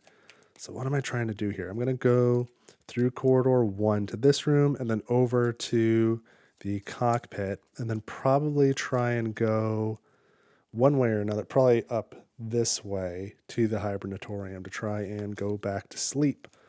But I imagine there's going to be at least 1 encounter in that hibernatorium based off of the noise that's already there. Just even getting into that room, probably going to make some noise. So, 3 more cards for the captain. We've got rest, reload, and search. Okay, and the psychologist, draw search, and then we're going to need to shuffle and get 4 more cards. Sorry, a little off-camera coughing fit, which happens way more often than you might think when I'm talking to myself this much. But that's how it goes. Okay, so we've got search. We need 4 more cards. Lend a hand, would you kindly, rest, and interruption. And it is the psychologist who is starting. And you know what? Looking at the map a little more, there's a noise here connected to this room, and then 2 and 3 are both technical corridors where there's noise. I might be better off going this way to the cockpit rather than this way, even though that's an extra room. Otherwise, I've got to do a careful move. Like, that's the only way I can do it. Yeah, you know what? It's 1 less room. So let's Well, I've got search. Do I want a yellow item while I'm here? There's a couple items in that room. Nah, let's just move. Let's spend interruption and rest. And do a careful move over here. So we get the storage room, and the exploration token is, oh, it is on fire. Not again. Okay, there's one item in the room. It's on fire, so I'm not super happy about that. Where was that fire control system room? That is way over there. All right. And that was a careful move, so I go here. So I was going to wait for the captain so that they could like follow. That means I'm going to take some fire damage. That's actually not the end of the world either, though. I'm going to play search. The room's on fire, but I don't care. I'm going to take 2 red items. So now there's no items left in the room. And so I get recon drone and energy charge. So recon drone, check 1 unexplored room tile and look at its exploration token. That's kind of interesting. And energy charge, fully load ammo in 1 energy weapon, which I don't need, or open or close 1 door in any corridor connected to the room you're in. That could be helpful. So yeah, I think I'm going to keep energy charge. I don't know that I'm looking for any specific rooms right now where I would want that recon drone. So that was 2 actions. It's the end of my turn. I take 1 light wound from the fire. So I'm going to start with the captain here taking interruption, or spending the interruption card to take a basic move action to go from this room into this room, and I don't have to roll because the room is occupied. And now I'm going to take another basic move. I'm going to use rest to do a basic move from the storage room into the cockpit, and the psychologist will use their trait and spend Would You Kindly to join the captain and no longer be in the room filled with fire. So let's fix this here, clean it up a little bit since I've been using this as sort of a play area. But now we need to roll for noise. And so the captain is rolling because they're the one who moved. And we get a 2. Okay, so that is a noise token here. So that is 2 moves for the captain. Now we go back to the psychologist. And I think I may as well play Lend a Hand. I'm going to choose the captain to draw 2 cards. So basic repairs and search. And the psychologist draws 1 card, which is Don't Panic. Oh, and then they both have to discard a card. So there goes Don't Panic. I wonder if I had to do that or if it was a may.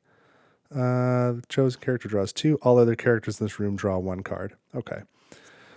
So that was silly for the psychologist, but for the captain, now they can or must discard 1 card. I've got search, motivation, reload, and basic repairs. Let's get rid of one of the search cards. That's of no use here. And now the psychologist can't take a second action, so they pass. We go to the captain now, and I'm going to have the captain spend basic repairs and search to take the room action, or I should say to take a room action, because in the cockpit you can either check the coordinates or set the destination. Either one is a room action and costs 2 cards. So I guess I need to check the coordinates first.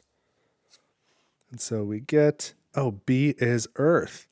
So we're already going to Earth. That was lucky, so I don't need to change the coordinates. Okay, that helps. So I think for my second action, I'm just going to spend motivation so that all characters in this room draw 1 card. So I got order, and the psychologist draws computer skills, which they cannot use because they've already passed, but at least they don't have 0 cards in hand at the end of this turn. So we're in a little better shape if there's a surprise attack. So that was 2 actions from the captain. Psychologist is passed, goes back to the captain. I'm going to have the captain spend their reload card and get 1 more ammo. So that goes here. I've got 5 ammo now. And I suppose I could order the psychologist to move up that way, but I'm not going to. I'm going to keep them in the same room and pass. So now we go into the event phase. The time track moves from 8 to 7, and we draw short circuit for the event. So any adults, breeders, or queens would move through corridor 4. And then for short circuit, place a malfunction marker on each explored yellow room with a computer. So that is going to be this one and this one. So There is some sort of short circuit on board because those are both rooms that I've already repaired so far this game, I think. No, I guess not this one. This one had the door close on me, but okay. Anyway, two more malfunction markers. So I'm glad I've been fixing things because now I've got 1, 2, 3, 4 out there. And then we remove this event from the game and reshuffle the events deck, including the discard pile, which is substantial at this point. I've got 1, 2, 3, 4, 5, 6, 7, 8 cards in that discard pile. So we're going to shuffle these back into the deck here. And then we need to do bag development. And then I think my plan, depending on how bag development goes, is to go through corridor 3 from the cockpit up to that number 1 room, up that way. And then from there to this number 2 room, and then in the hibernatorium. And I anticipate there's going to be at least one more encounter along the way, especially trying to get into the hibernation chambers. But I suppose that as long as the ship doesn't explode, as long as one character survives, it's a victory. If one of them, one of them's kind of expendable at this point. So if I can get one into the hibernation chamber, and the other one doesn't make it, it's kind of okay because we'll still achieve all of the objectives.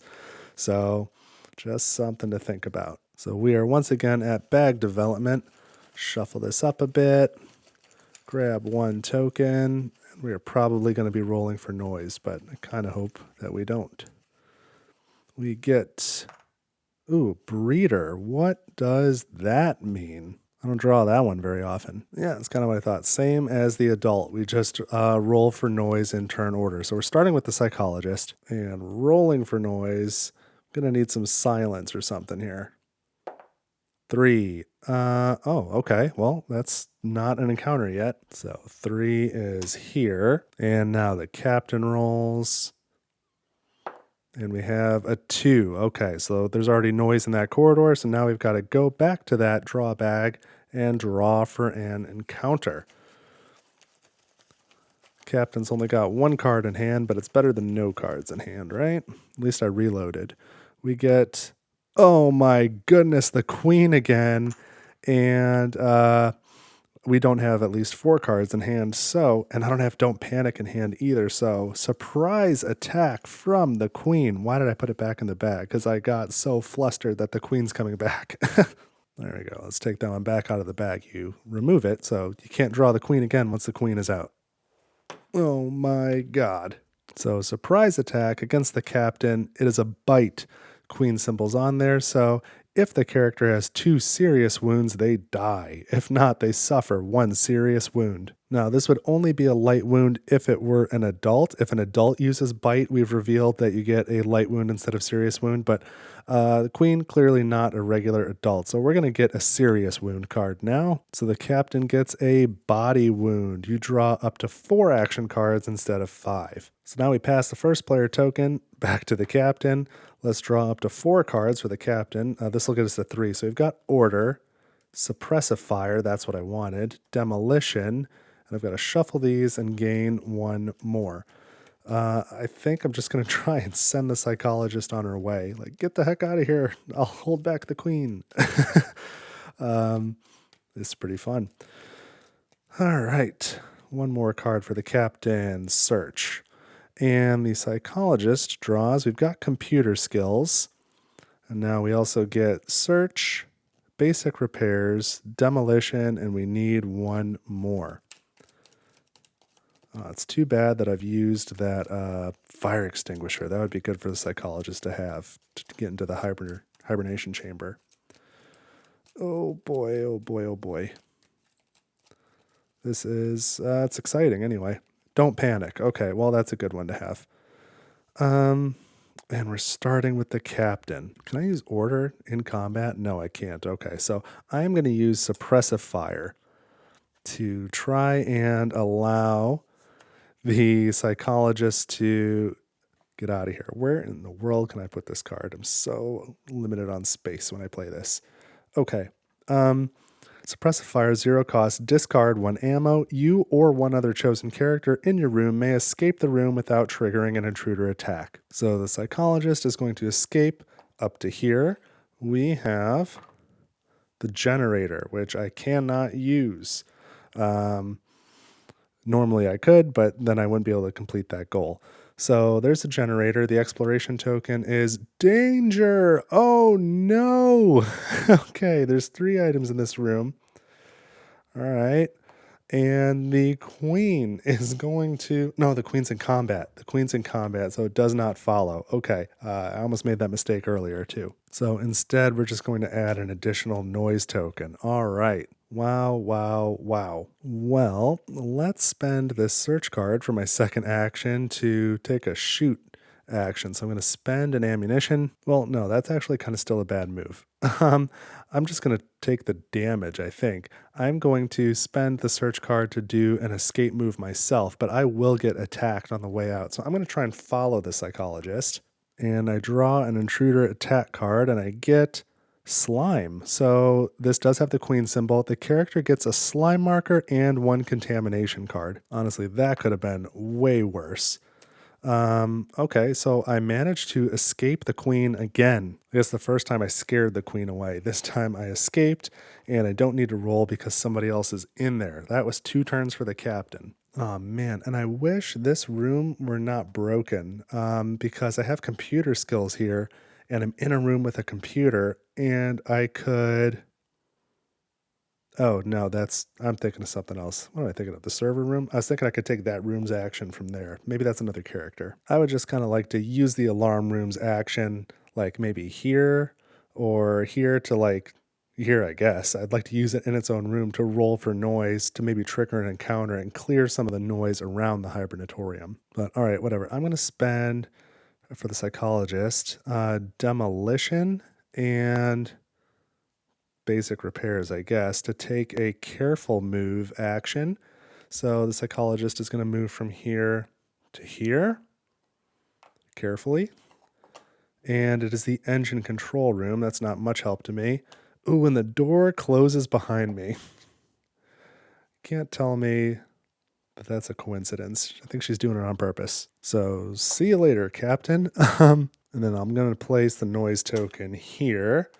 And that was the first action. I guess for the second action, I can now use computer skills to then open that door back up. Sorry about that. And the captain is now going, and I'm going to use demolition to do a basic move action to follow the psychologist. And then, all right, this is going to be epic. I'm going to use order for its actual action. Choose another character in the room you're in. Move that character to a neighboring room of your choice with or without their permission. So it's like, get in there. You're getting in that hibernation chamber. So there goes the psychologist. She's got a roll for noise, hopefully not an encounter. Danger. Oh boy, that's going to be a problem, huh? So that's going to be some more noise. And it goes back to the psychologist, and I'm going to take the room action. To hell with it. I'm going to spend both of these cards and try and get in the hibernation chamber. So I expect this will be an encounter, but man, that would be cool if it wasn't. Oh man, silence. Oh, I'm getting in the hibernation chamber. That is wild. The psychologist is hibernating. So the captain's order worked. Like, go get in there. And like, there's no way he's getting in there to hibernate. So she is out of the game.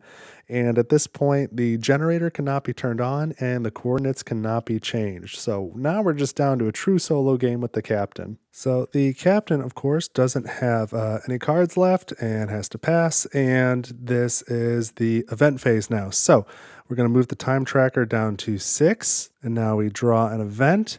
We have Eclosion. So I've had this one before. The queen is going to move through corridor 1. So the queen's coming this way. And each character with a larva on their board. Nope, each character draws 4 cards from their deck and scans all drawn contamination cards. I think I do have one of those in here, but none of these. These get discarded, and that's it. Okay, that's the event. So now we do bag development. We get...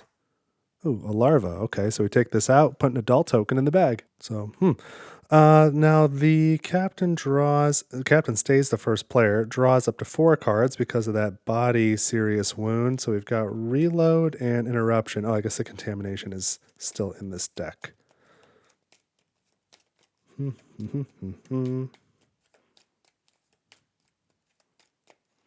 And we get motivation and search. All right, so I've got 4 cards. I thought I would be in worse shape than I am. So I can't do a careful move into the hibernatorium. So I guess might as well just do a basic move and see if an encounter happens. Maybe before I do that, maybe my first action will be to play reload. Let's do that. Let's play reload first, get 1 more ammo, and then play interruption to do a basic movement. And we're going to roll, and let's see how the luck holds up. Danger. Wow, interesting. So there are no adjacent enemies to move into this room. And so I would just put noise on every corridor and it's already there, so I don't do anything else. So I guess I may as well use this last, so I guess that's the end of my turn, right? Yeah, I reloaded and then I moved. But now it comes back to me again because the psychologist is out. So I'm going to use 2 cards to take the room action. Let's see if I can get into the hibernatorium. Or I guess I'm in the hibernatorium, but into the hibernation chambers. This would be shocking. This would be shocking. 1. Okay. So there's going to be some sort of encounter. That's what I expected. I failed to get into the hibernation chamber. And what is going to attack me? An adult. I need to have 4 cards in hand. I have no cards in hand, so I am going to get surprise attacked. So let's remove the noise tokens. We need to grab an adult. So I need an adult. Here's an adult. Here's the captain. They're facing off, and I get surprise attacked. So that is going to be, for an adult, a bite. Now, if the character has 2 serious wounds, they die. If not, they suffer 1 serious wound, but we uncovered that weakness. That's the way of fighting. So again, that says, if an adult intruder attacks you with a bite, it deals a light wound instead of a serious wound. So that's what we're going to get. 1 light wound. So, okay, I'll take that. And I have no more actions, so I guess I am passing. So we go to the event phase. Time track goes from 6 down to 5, and now intruders attack. So we are in combat, so we get attacked again. This is tail attack. This is only for the queen, so nothing is going to happen to us. We got lucky there, and now we draw an event. And adults and breeders move through corridor 4. This one, of course, is in combat, so it's not going to move away. And then noise and technical corridors. We've had this one before. Place a noise marker in the technical corridor if there isn't one there. There is. If there is, each character in a room with a technical corridors entrance performs a noise roll. There's no technical corridors entrance in this room, but now we do bag development.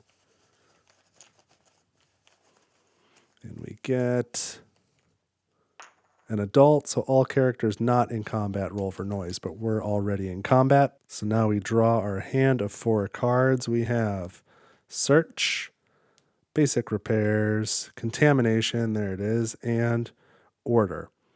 So I guess I am going to do a basic attack, right? I don't need search, I know that. Let's spend search to do a shoot action against this adult. So we are going to have a showdown.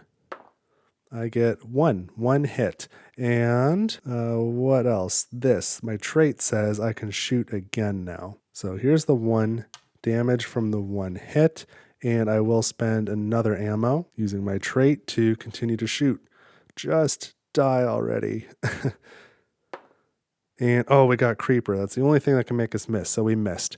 So we've done all of our shooting. We got 1 hit on it. We draw, what is this? An intruder attack card. It has 4 health. So we have not killed that intruder. So now for my next action, I will spend basic repairs.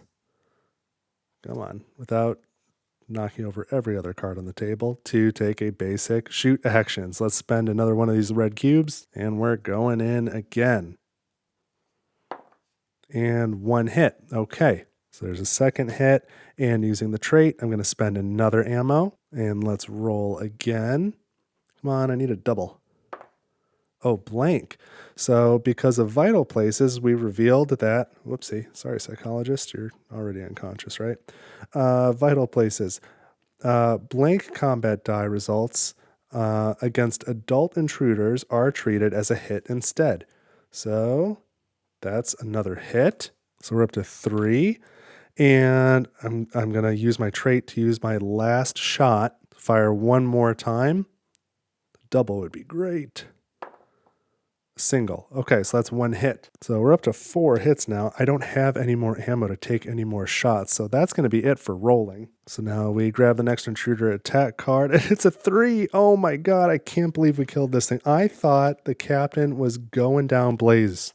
Going down blaze? That doesn't make any sense. I got confused as to whether I was going to say going in guns blazing or going down in a blaze of glory. But in either case, there is an intruder carcass. Man, that I did not see that coming. I got no ammo left, and the only card I have is order. I can't spend contamination to actually take an action. I need 2 cards to hibernate. So I'm going to pass. I guess I'll keep order, but I'll discard contamination. As I pass, we go into the event phase again. So we advance the time track.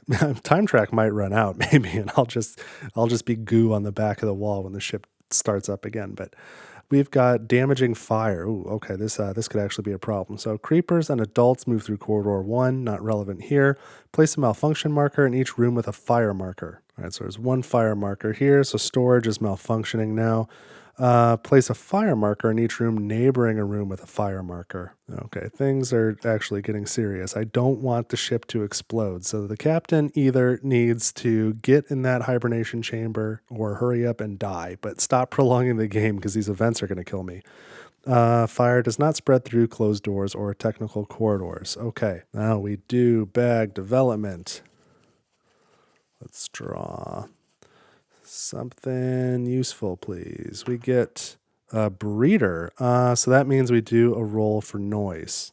So we'll be okay on this roll, but I don't want to roll the same thing again. Oh, don't get danger. Oh, and I'm slime, so don't get silence either. 1. Okay. So that's going to be a noise token in corridor 1. So we keep the first player marker here. We draw up to 4 cards because of my serious body wound. There we go. Suppressive fire, demolition, rest, and order. Let's spend demolition and order to take the room action. I am going to try and get in the hibernation chamber, which means I have to roll for noise. So if I roll anything but a 1, this will be a success. 1. That is exactly how this game goes. And frankly, at this point, I'm kind of fine with it. This is fun. So, but I don't have any ammo. I'm going to have to melee this thing to death. Oh, shoot. What's it going to be? We get a breeder. And it attacks if I have less than 3 cards, and I only have 2 cards. Okay. And I actually kind of don't mind it, because the breeders look really cool, and they almost never come out on the board, but they're pretty neat. So now there's a breeder in here. Let's put it here since it came through corridor 1. Kind of back me up this way. Get rid of the noise token. And I get surprise attacked. And this has the breeder symbol on it. So claw attack. The character suffers 2 light wounds and gets 1 contamination card. So here's the contamination card. 2 light wounds is going to be 1 gets me a serious wound. And then the second one is here. So here's my second serious wound. We have bleeding. Each time you pass in the player phase, if your character suffers 1 light wound. Ooh, maybe the captain is going to die. I'm a little bit like flippant about it. Just because no matter what, as long as the ship doesn't explode, I've already won the game. I don't need the captain to live. But okay. So with the cards that I have left, the only basic action I can really take is to melee attack because I'm out of ammo. And I don't have anything else to do. So let's spend suppressive fire to take a basic melee attack action. So when you do a melee attack, first you draw a contamination card, and now the most damage that I'm able to do is 1. So I've got a 1/3 chance of doing 1 damage. Oh, and yeah, we rolled a double, but because it's a melee attack, that only counts as 1 damage. So here's 1 damage against the breeder. Let's check that against a card. I guess my best hope is that it runs away. So I draw this one. Oh, it has a 6.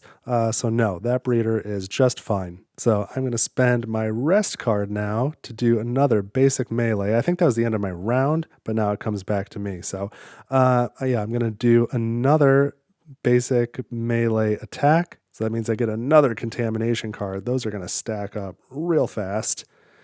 I'm going to roll.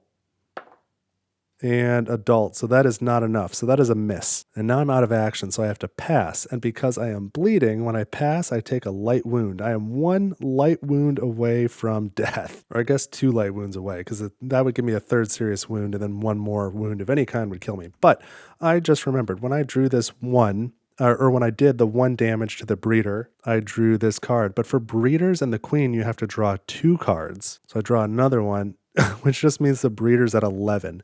There would have been an opportunity for maybe it to retreat, but okay. So yeah, and I pass. I took my light wound, and now we're in the event phase. We decrease this time track, and now intruders, I gotta stop doing that. Intruders attack. Grab the next card. Oh, that's a 2. This is only for the queen. I'm fighting a breeder, so no attack. I got lucky there. So I draw the event. Oh, God, we got consuming fire. Okay, so creepers, breeders, and queens that are not in combat move through corridor 4. So this breeder stays. The queen goes through corridor 4. It's making its way over. And this says set the item counter to 0 in each room with a fire marker. This one's already at 0. Sure, turn this one to 0. That's fine. There's no items in the cockpit. Place a fire marker in each room neighboring a room with a fire marker. Fire does not spread through closed doors or technical corridors. Oh my goodness, I hope I have enough. So 1 fire marker here, 1 fire marker here. That's a problem. 1 fire marker here. 1, from the cockpit to here. And 1 from here to here. That is all of the fire markers. So 1 more fire will destroy the ship. That is a problem. And unfortunately, all that fire was added after the fire damage step, so neither the breeder nor the queen will take any fire damage. Not that I think that would be enough to take them out. And now we do bag development again, which is not that big a deal since all characters are already in combat. Let's draw something. We draw an adult. We would roll for noise if we weren't already in combat. Okay, so now it's the captain's turn again. I need to shuffle this action card deck. This captain is toast. There was a pretty good chance he was going to get into that hibernation chamber too. All he had to do was not roll a 1. And look at the catastrophe that is unfolded from that single roll. The ship is on the brink of blowing up. I think I've really just got to make sure the captain dies like immediately before any more events are drawn and the fire consumes the ship. So, okay, this is shuffled. Captain, you're going down with the ship. I guess the ship's not going down there. You're going down instead of the ship. That's the way this is going. Okay, 4 cards. Here we go. We've got no contamination, surprisingly. So demolition, interruption, reload, and suppressive fire. Reload's interesting. I can play that in combat. But, well, yeah, I guess I will. Let me reload 1 time. Let me get 1 ammo. So that goes here. And then let's spend suppressive fire, not to do suppressive fire, but to take a basic shoot action against this breeder. So we roll the combat die again. It was kind of stuck. Well, whatever. I'll take it where it was. It landed on creeper, so I missed. I think that would have been a 1 hit, but whatever. I missed. So that was 2 actions. So then round over. So then I take 1 wound because that's the end of the round. 1 light wound from the fire, so I gain a serious wound. And we have my arm. The character has only 1 hand slot for heavy items or objects. If they have 2 heavy items, they must instantly drop 1. All right, so I've got 3 serious wounds. Any other wound will kill me at this point. So I guess I'm just going to keep fighting the breeder. I'm going to play interruption to do a melee attack. So here's a contamination card. And let's roll now for the melee attack.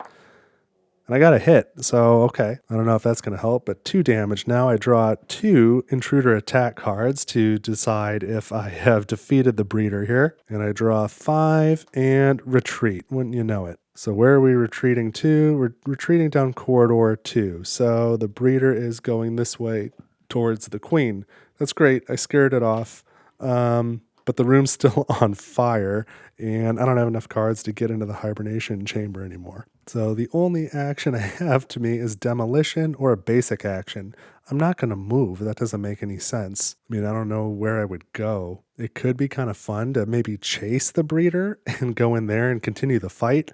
But I would definitely well, it would get to attack me in the event phase, but if it didn't have the breeder icon on the card, then we would draw another event, and I don't like the chances of the ship exploding at this point. So I think I am just going to pass. And because I have bleeding, when I pass, I suffer a light wound, and I'm in a room that's on fire, so I suffer another light wound, either of which would kill me. So the captain is dead. So captain's gone. Here is a character corpse token in the hibernatorium. So now we can proceed to the endgame victory check because there are no more characters left on the board. So the game just ends. The first thing we do is we check the engines. Now, this one was already working. This one we repaired, I think. One of them we repaired, one was working. This one also working. So all the engines are good. The ship does not explode. That's a good start. Then we do a coordinates check, and we already know because we've done this. We're going to location B, which just happens to be Earth. That was lucky. And then we do a contamination check, but I don't believe the psychologist has any contamination cards. No, never gained any. There's a ton in the captain's deck, but captain's gone, so we don't have to worry about that contamination check. So we're good there as well. And then finally, we check the objectives, and all objectives must be achieved in the full co-op mode. So destination Earth, the ship must reach Earth. That's where it's going. We did it.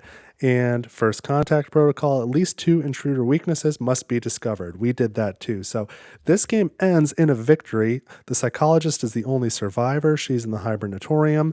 The captain died right outside, but that was pretty cool. That told a fun little story. And most importantly, I did not blow up the ship. So now we're going to go into epilogue mode. So I am going to take some time to set up for that, and I'll just do a quick transition here so you don't have to watch that whole thing because it's quite a process. And importantly, I'm going to come back with 2 new characters. Obviously, the captain is dead. The psychologist is hibernating. The shuttle's going to arrive with 2 new characters on it, and we are going to give this epilogue mode a play. So stick with me. Here we go. All right, so I have now completed the setup for Aftermath mode.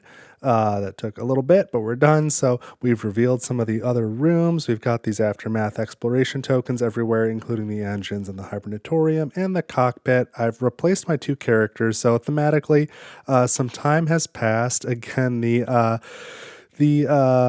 psychologist is in the hibernation chamber. The captain died there.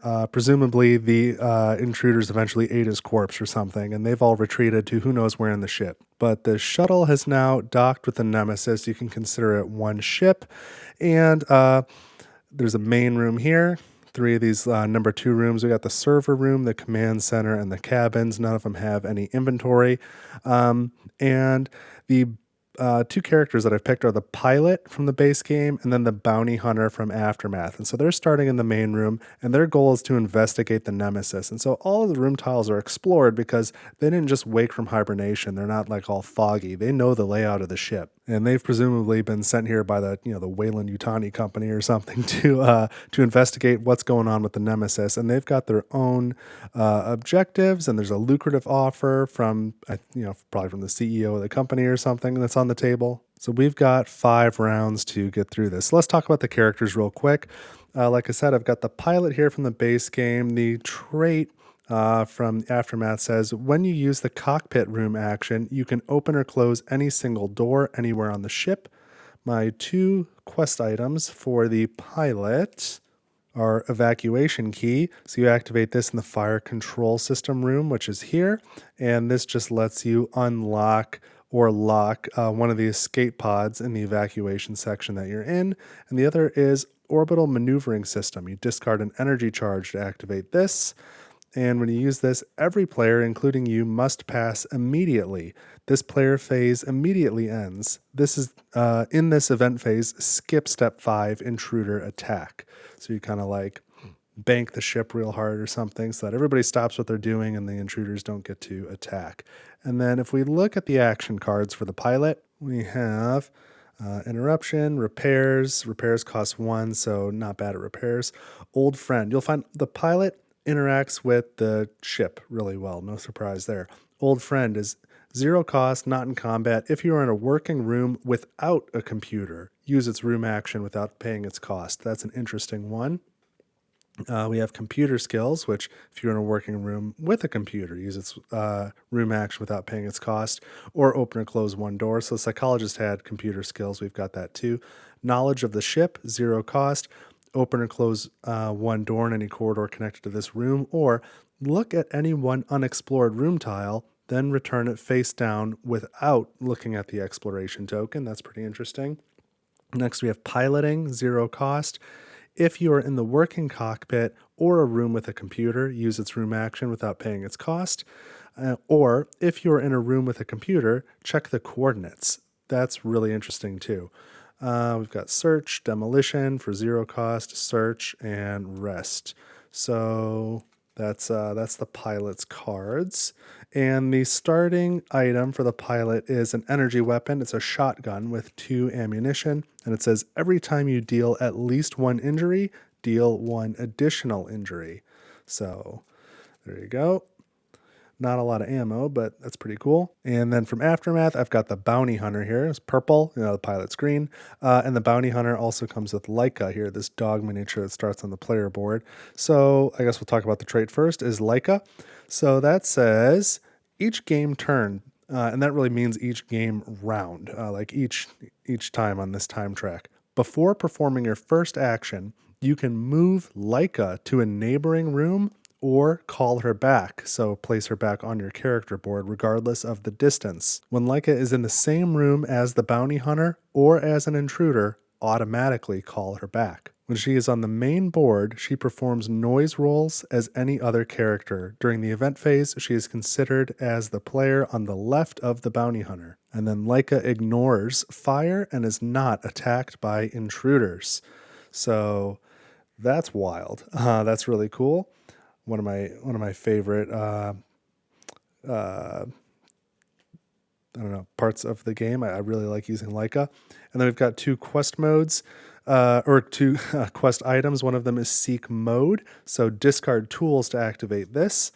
So Leica is not just a dog, but like a cybernetically enhanced dog, just thematically, so some of this makes sense. So Seek Mod says you can play a search action card to perform it in the room Leica is in, and then afterwards Leica returns to the bounty hunter's board, and that's how you get the item. So that's Seek Mod, or Seek Mode on this side, Seek Mod on the other.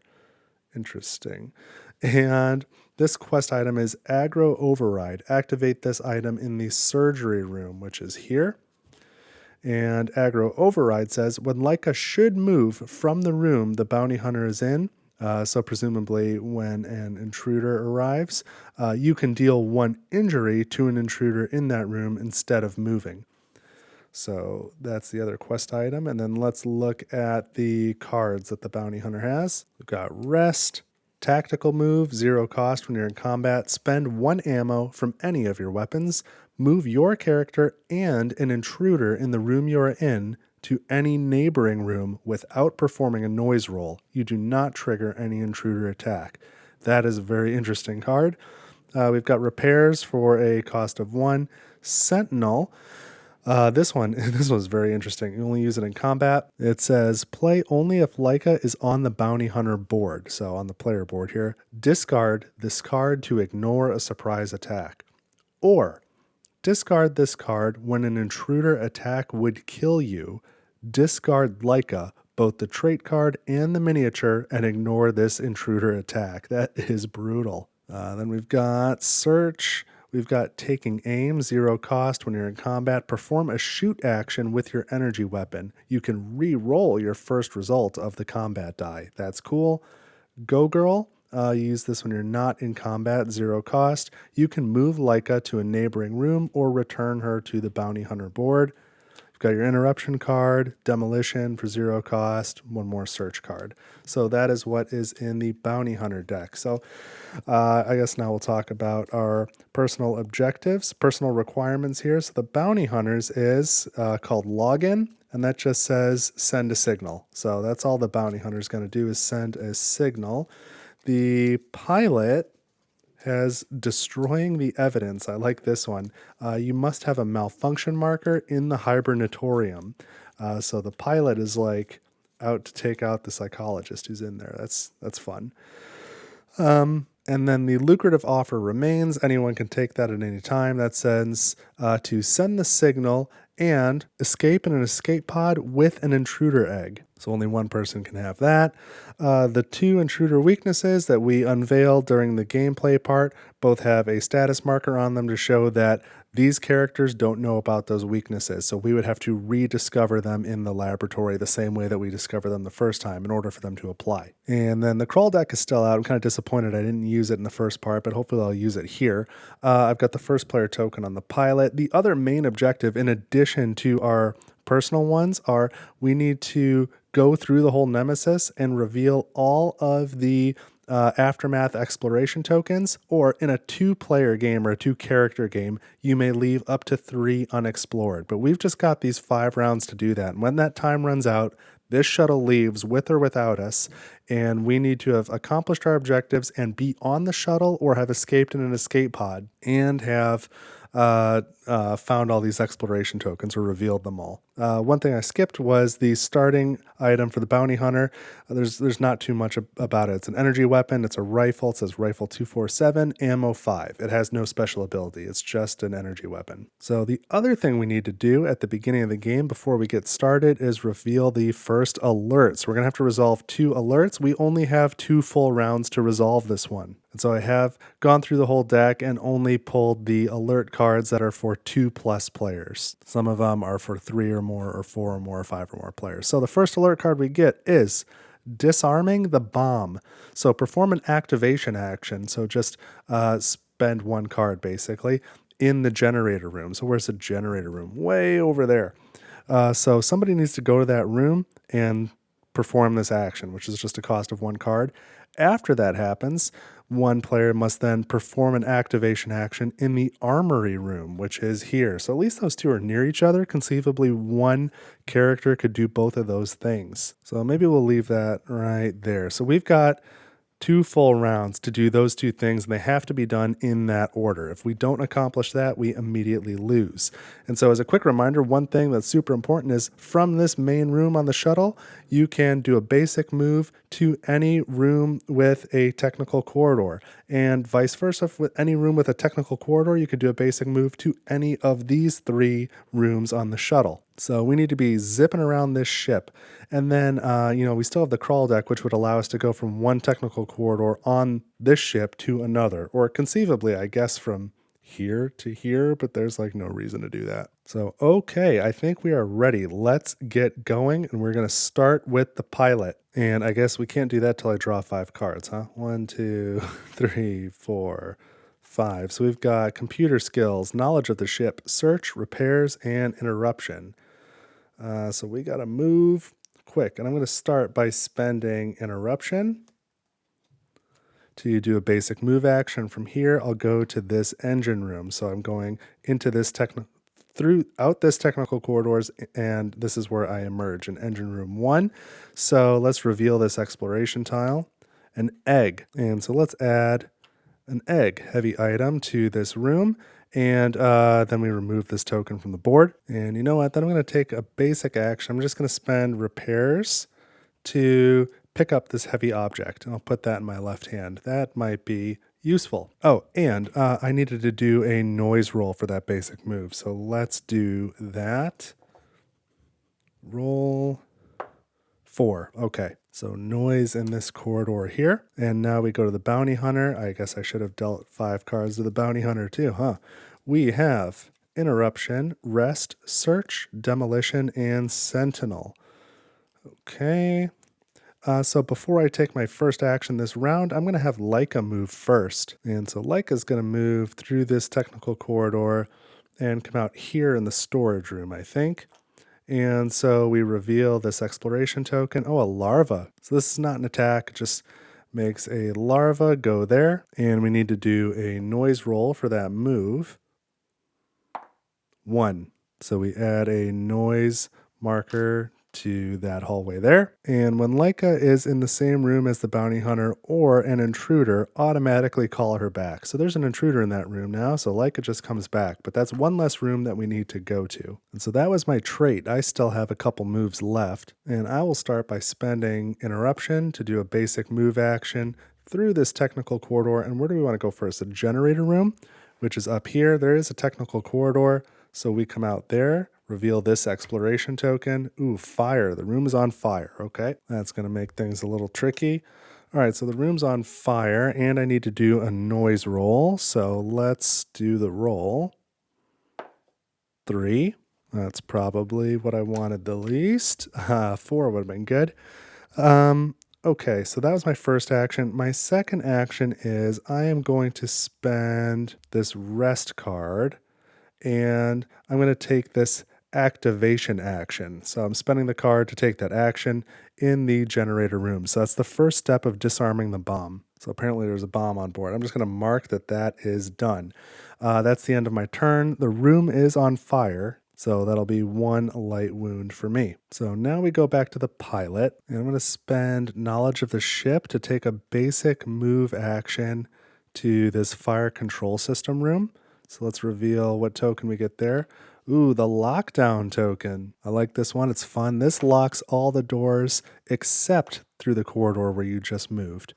All right, so that's the lockdown token. Now we need to roll for noise. So we get a 4. Okay, noise token here in corridor 4. So that's my first action, was the basic move. The second action is I'm going to spend computer skills to unlock this quest item. So this needs to be activated in the fire control system room, which is where I am. So now I have 1 evacuation key. So that's nice to have. Got an evacuation key. We've got an egg. I wonder what I could be planning. So back to the bounty hunter. That was 2 actions. Oh, and can I tell you something funny that I didn't realize until I was setting up for this epilogue mode? After I played the base game, I didn't realize for the entire game I used the mini for the soldier instead of the captain, and I didn't realize it until I put them away. So if you noticed that, good on you, but I thought that was pretty amusing. Okay, anyway, we're back to the bounty hunter, and we are going to... we'll spend the demolition card to take a basic move action. So I'm going to move from the generator room that's on fire here to the cockpit. Reveal this, and we've got danger. Okay, so we don't do a noise roll. Instead, we are just putting noise tokens everywhere. So that was my first move, and my second move is I'm going to spend search to take a basic move action and go to the armory so that I can complete that alert, because that's the second place we need to go. So this has, oh, there's a character corpse in there. So maybe the intruders picked up the corpse of the captain. Maybe the breeder went back and grabbed it and then dragged it back here, and maybe the breeder and the queen fought over it for a bit in the armory. But that's what's in that room. And I need to roll for noise. 4. All right, there's a lot of noise around, but I think we're in a decent spot to complete the alert. So back to the pilot, because that was 2 move actions. And I am, if you haven't guessed, I am taking the lucrative offer. So destroying the evidence, that one goes away. And I have lucrative offer now, so I can't go back on it. But it says send the signal and escape in an escape pod with an intruder egg. So I've already got an intruder egg, and I've got an evacuation key. So I just need to get the pilot here to send the signal and then get out in either escape pod. So I think that's pretty doable. The only problem is that means for the bounty hunter, they've got to reveal all these other exploration tiles and get back onto this thing before the shuttle takes off. So that's going to be quite the task, but at least Leica here can help explore. So I think I'm going to have the pilot now just use this search action and get a yellow item out of this room. So we rotate this down to 0 items now, and the pilot can take either tools or a fire extinguisher. I really like the fire extinguisher, but it's a heavy item and I need the egg for the lucrative offer. So I would have to drop the shotgun, and that, I don't know about that. I think I'll keep the tools.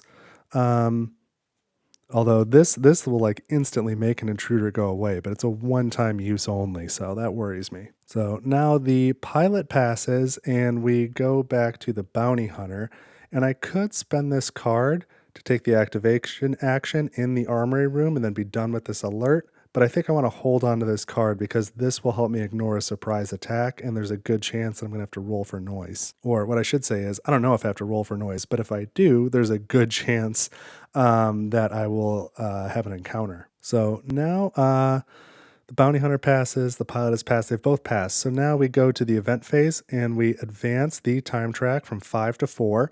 Then we would do the normal steps of if there were intruders, they would attack. There would be fire damage where that applies. I guess immediately after advancing the time track, if it were on one of these yellow spaces, we would check the alert. We don't do that yet. So now all we do is we draw an event card. And so again, these are the events from Aftermath. They've got their own events. And we have slimy. So first, crawlers, creepers, I can never remember. I think creepers actually, and adults on the board would move through corridor 2. And then this says each character with a slime marker adds 2 contamination cards to their discard pile. Neither of them has a slime marker. And then this alert symbol's on the card, which means we do a noise roll. So the pilot is first. Roll for noise for the pilot. 2. Moved, but it was a 2. And this is corridor 2. Or now I'm questioning myself. I thought I saw a 2. And now the bounty hunter rolls, and you go in, I guess, clockwise order. If Leica is on the board, again, they're considered to be left of the bounty hunter. So Leica would roll as well. But bounty hunter rolls. And we got silence. Wow, how about that? Okay, so I guess no encounter after all. So now we pass the first player token to the bounty hunter, and we draw our cards back up. So we need 4 more. We get repairs, search, tactical move, and go girl. And pilot needs 5 cards here. Search, demolition, piloting, old friend, and rest. So the bounty hunter's first, and they can move Leica. And unfortunately, there's just not like a great move for Leica right now. I guess I'll just go to the canteen. So let's do that just to get this token out of here. And it is slime. So this one stays here. Leica cannot be slimed, but any character who goes in that room will be slimed. So that is permanent. And now Leica needs to roll for noise. So I guess anything would be fine here. I don't really have a preference. Oh, danger. I guess I don't like that. That just adds as much noise as possible in this case. So, okay, now the bounty hunter can go, and let's spend Sentinel to do this other activation in the armory room. So this is now complete. I guess I'll just put a second marker on it, or there's really no reason to do it. We have defused the bomb. Let's just remove this card, and we won't need to worry about it now. So 1 alert done. And I'm somewhat tempted to pick up this character corpse and try and get it down to the laboratory, but I think that would probably be too many actions. And then I don't know if I really want to go down there, because eventually I'll get down to this door and then I'll have to try and figure that out. So I guess I'm going to play Go Girl, and I can move Leica or return her. I'm going to move Leica here to the engine control room, and we'll have Leica keep exploring this way for us. So let's reveal this. Oh, that room's on fire. Luckily, Leica's survival instincts are a little bit better than the humans in this game, so she doesn't have to deal with fire damage. So that was 2 moves from the bounty hunter. Now we go to the pilot, and I'm going to start by playing Demolition for 0 card cost, and I can destroy 1 closed door in a room I'm in. I'm going to destroy this one leading to the shower room. So that one is busticated. And then I will play Rest to do a basic move action into the shower room there. So I went through that door, and we reveal another lockdown. So 2 more doors here and here. That is going to make exploring tough for the bounty hunter. So we get rid of this token, and now we do a noise roll.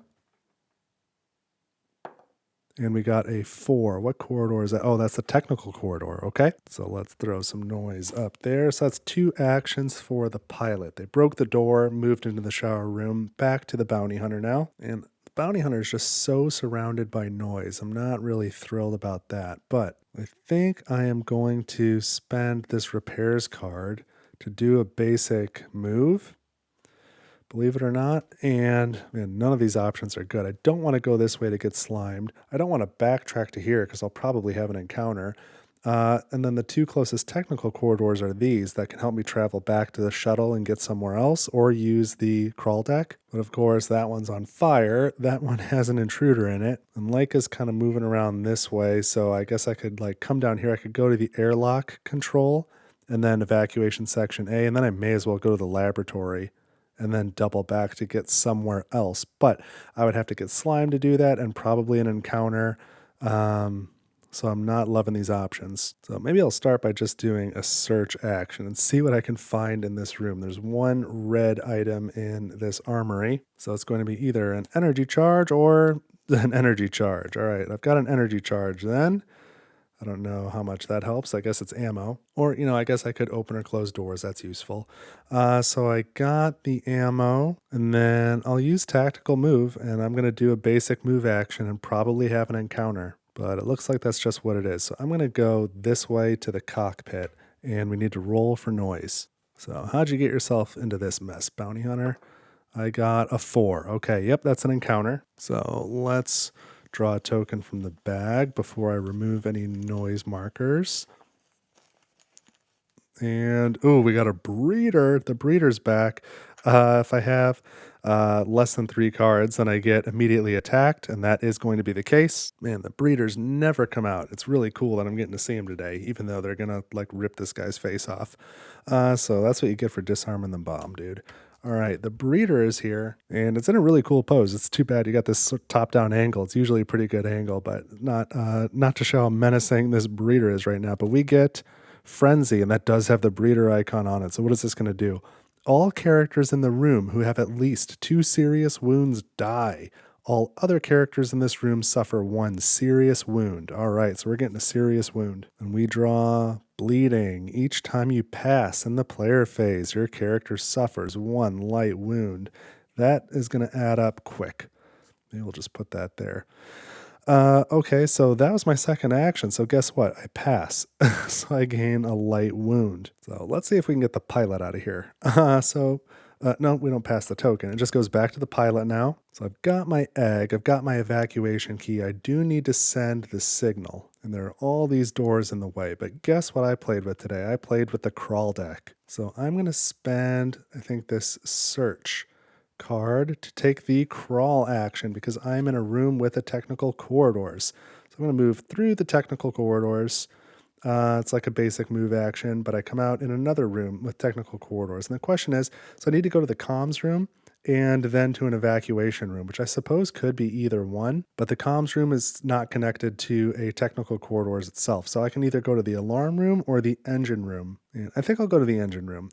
Just in the off chance that I also try and survive with the bounty hunter, if I do the engine room and the comms room, then that'll make sort of a better path for the bounty hunter. They can kind of cut that corner out of their path as they explore things, but I don't know if they're going to survive that long. I spent my card. I'm going to crawl to here. So let's grab the top card off the deck and see what it says. This one is, oh no, heavy wound. Something suddenly emerged from the darkness above you. You felt a deep sting. After a while, there is silence again. Only terrible pain remains. Your character suffers 1 serious wound. So the pilot gets a body wound. So now you draw up to 4 action cards instead of 5. So then we take this crawl card, put it back in the deck, and shuffle it up. So you've always, whoopsie, there's 10 cards in the deck. You've always got a 1 in 10 chance of drawing any of these cards. So now we've made it to engine room 3. We still have to reveal the aftermath exploration token there, and then we've got to roll for noise too. Here we go. So let's see the token. We've got Oh, there's going to be a larva in this room. Okay. Now that does not trigger any sort of encounter or anything. It's just in the room. And then we roll for noise. I think. I rolled a 2. Let me double check though. Yeah, you do not perform a noise roll. So actually that means I shouldn't have performed this noise roll either. So let's take that noise token off the board. I had forgotten that when it was Leica, but then when it was a human, I was like, hey, this doesn't feel right. So, all right, that was the first move. Is I just crawled through the technical corridors from the shower room into engine room 3. And now I will get rid of the piloting card to take a basic move action to the comms room here. So again, reveal the token. And we have danger. Okay. Interesting. Ooh, but wait a minute. I've got some hidden information now. I should not have revealed that. But stupid me, if I do a basic move here, that triggers an attack. And the larva, you don't draw a card, you just put it on your board. So let's not do what I just did. Let's spend piloting to attack the larva. God, that was dumb. I'm just going to do a basic shoot action. So let's take 1 ammo off of my shotgun. Whoopsie daisy. Yeah, that would have been silly. Oh, no. And I rolled a blank. That stinks. So that was my second action. Darn it. All right, goes back to the bounty hunter. But they are not going to take any actions. They're done for the round. So back to the pilot again. I guess I'm going to do old friend to shoot again. I better not miss. It's only a 1 in 6 chance I'll miss again. Okay, I hit it. So that gets rid of that larva. And I suppose it leaves a corpse behind. Okay, that room is clear now. But now the pilot has to pass. So I didn't get to move as far as I wanted to get in that comms room, send the signal. But that's okay. It's better this way. So now we go to the event phase. So we advance the tracker. We advanced it onto a yellow space. So we check the current alert, and we already removed it because we succeeded. So that's good. So now there's no fire damage to do, but all the intruders in combat do attack. So this breeder is going to attack the bounty hunter. Let's grab an intruder attack card, and we get this one has breeder. This is bite. If the character has 2 serious wounds, they die. If not, they suffer 1 serious wound. This is going south really fast for the bounty hunter. We get a serious wound on his hand. So the cost of all your item actions is increased by 1. Jeez Louise. This guy's a lost cause at this point. And then we draw an event.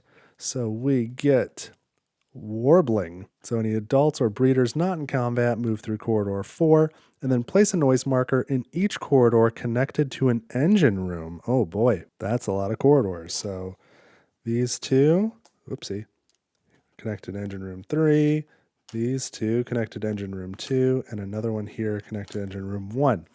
Roll a combat die for each engine in order. On a result of 1 hit or 2 hits, switch that engine's status. That's interesting. When you have switched 1 engine status, do not roll for the remaining engines. Okay. I don't know what the status is, and I suppose I don't really care, but let's do it. Engine 1. Nope. Engine 2. That's a 2 hit, so we're going to swap the status on engine 2. That's really interesting. So that was the warbling event. And now we pass the first player token. We draw our cards. The pilot is out of cards, so I need to shuffle. But because of their body injury, she only gets 2 cards. No, I don't know why I said that. She only gets 4 cards instead of 5.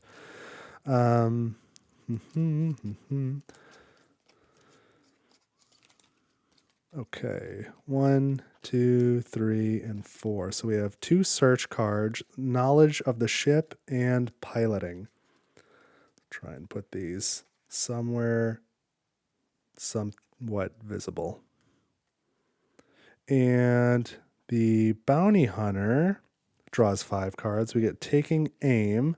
Let's shuffle the rest of these, but the cost of all of the item actions is increased by 1. Oh, that's not as bad as I thought. I was just thinking all actions, like basic actions, card actions. It's just items, and they've got an energy charge, which I don't really think they're going to use right now. All right, so 4 more cards for the bounty hunter. We get tactical move, repairs, sentinel, and interruption. Okay. And the pilot is first. Oh, and we need to draw a new alert card. So the second alert for this epilogue mode is map update. Perform the activation action in the comms room, and then perform the activation action in the cockpit. Ooh, is the pilot willing to help with that? I don't know. So let me take a closer look at these other cards here. Yeah, I don't have the one where I can take a computer action room for free, or a action in a computer room for without paying its cost. But I guess there's a malfunction marker anyway, so it's as if there's no computer. So I'm going to spend these 2 search cards. I guess I got to make some room here. Spend these 2 search cards to do a careful move from here to here. So I'm going to place the noise token here, and then, yeah, I guess of course that was danger. So I knew that, so I didn't need to do the careful move. But if I hadn't known that, I'd do the careful move, right? So that's fine, I suppose. Now, interestingly, the activation action in the rule book says that you can perform it in or out of combat. So we could team up and the pilot could do this, and then the bounty hunter can do the other half in the cockpit. But it does not say whether or not you can perform it in a room with a malfunction. And so I assume you can, because if you can do it either in or out of combat, I'm guessing you can do it whether or not there's a malfunction. Oh, and I did, not that it matters, but I misread piloting. This one would let me take that room action without paying the cost if there were no malfunction markers. So I'm going to spend knowledge of the ship to take this action. So I've taken the activation action in the comms room for map update. So those were my 2 actions. I moved and then I took the activation action, and now I go to the bounty hunter. And the bounty hunter is going to play Sentinel to perform the room action in the cockpit. And now that alert is done too. So that's kind of fun that I completed the alerts quickly, which is, I suppose, the only way you can complete them. If you take too long, the game's over. So that's the first thing I'm doing. And then I am going to, I'm not going to beat this thing. So I'm going to spend, this is probably it. I'm probably done. I'm going to spend interruption to try and escape. So I am going to go from this room into this room, which also has an intruder, so I wouldn't have to do a noise roll, but I do have to take an attack from the intruder as I go. So I draw summoning. Hey, I got lucky. This one only applies to creepers and the queen. So it misses. The breeder misses. So shockingly, I live a little bit longer. I come into this room with the larva. And that was 2 turns from the bounty hunter. So we're back to the pilot. I really need to send the signal, but I need to repair this room first, and I don't have a card that can do that. But I will hold on to piloting, 1, just so I have a card, and 2, because that'll allow me to take that room action for much cheaper. So the pilot is just going to pass. We're going to go back to the bounty hunter, and the bounty hunter is going to spend taking aim, which lets you perform a shoot action with your energy weapon, and you can re-roll your first result. So I'm going to spend 1 ammo. I'm attacking this larva. I'm shooting at it. I got 2 chances to not roll a blank. All right, 1 hit. So that's the end of that larva. So here's another intruder corpse, which in theory, again, I could bring to the laboratory and re-reveal that intruder weakness, but I'm not going to do that right now. So I just moved and then I attacked. It would go back to the pilot, but she's already passed. I have repairs and tactical move. Oh, and I forgot to move Leica at the very beginning of my turn because I was so petrified while being in combat. I'm going to go back and retcon that. I don't think that changes anything. I'm just going to have Leica move over to here and reveal another intruder egg. I don't know if that was clear. Another egg. So there's an egg in this room, and Leica needs to roll for noise. So let's do that. It's looking pretty clear overall. Danger. Okay, so just lots of noise. So this dog rolled a D10 and somehow came up with a 1, a 2, and a 3. Okay, so the bounty hunter can do more stuff. I've got 2 more cards here, and I think I'll spend tactical move and repairs, both, to do a careful move over to the airlock control. Let's reveal what's here. There's an intruder corpse. So there's just dead intruders all over the place here, huh? And that was a careful move. So I'm going to put the noise back here in corridor 1. Now the bounty hunter will pass. I guess it takes another serious wound. So any other wound will kill him, but he's got bleeding again. They don't stack, but he's still got 2 of them. Alrighty, so now we're in the event phase. We advance this track. We don't need to do anything with alerts. Nobody's in combat. There's no fire damage on the intruders. So we draw an event card. We get Screeching. Breeders move through corridor 1. So this breeder is going to come this way, back to where we left the captain's corpse from earlier. It's going to rip that apart some more. So this says, place a noise marker in each corridor connected to every room with an intruder. So in this case, that's just a noise marker here. No big deal. Discard this. We're not rolling for noise, thankfully. And now we pass the first player token back to the bounty hunter. We draw our cards. Bounty hunter gets demolition, search, go girl, rest, and search again. 3 more cards for the pilot. We get old friend, repairs, I needed that, and rest. All right, I am finding the lucrative offer to be more difficult than I was anticipating, but that's okay. We're starting with the bounty hunter. Let's move Leica first. So Leica's going into the nest. Not so smart, Leica. And we get another character corpse. That's a likely place for one. And I never did reveal the nest in the first playthrough of the base game here. So yeah, maybe somebody prior to the captain and the psychologist waking up, somebody made their way into the nest and died there. Oops. And then Leica needs to roll for noise. I hope I get that 3 or 4. We got a 2. So that's going to be an encounter. So let's see what shows up here in the nest. We get the queen. I have never drawn the queen so many times before. And where better to draw the queen than the nest? That's awesome. That's pretty exciting. So that noise token goes away. Leica immediately returns to the bounty hunter. She's not messing with that. She knows better. So that was just Leica's move. Now the bounty hunter gets to do a couple things. And you know what? This evacuation section A here has a technical corridor, so I'm going to leave it for the pilot to somehow get here and reveal that token. And I'm going to have the bounty hunter continue to move up this way. So I will start just by getting rid of the rest action. And the bounty hunter will move through this corridor here. Take a basic movement. We reveal, oh, there's a larva in there. Come on. So there's a larva, but I don't roll for noise. And I think if I want to live, I've got to spend demolition to do a basic shoot action now. So I need to not roll a blank. All right, double hit. That's great. There goes the larva. And we put down another intruder corpse. And that's it for the bounty hunter. That was 2 actions. So back to the pilot. What is the pilot going to do? We are going to spend the rest card to pay the action cost of repairs. That costs 1. So discard a malfunction marker in the room you are in. So we've done repairs now. And now for my second action, I will use piloting. 0 cost. If you're in a room with a computer, use its room action without paying its cost. So I'm going to use the comms room action to send the signal. So I needed to do that for the lucrative offer. So I've got the egg, I've sent the signal, I just need to get the heck out of here. And if I can somehow help the bounty hunter to explore a little more, oh, and you don't have to explore that much more because I forgot it's a 2-player game. I can leave 3 exploration tokens not revealed. So it'll probably be 1, 2, 3.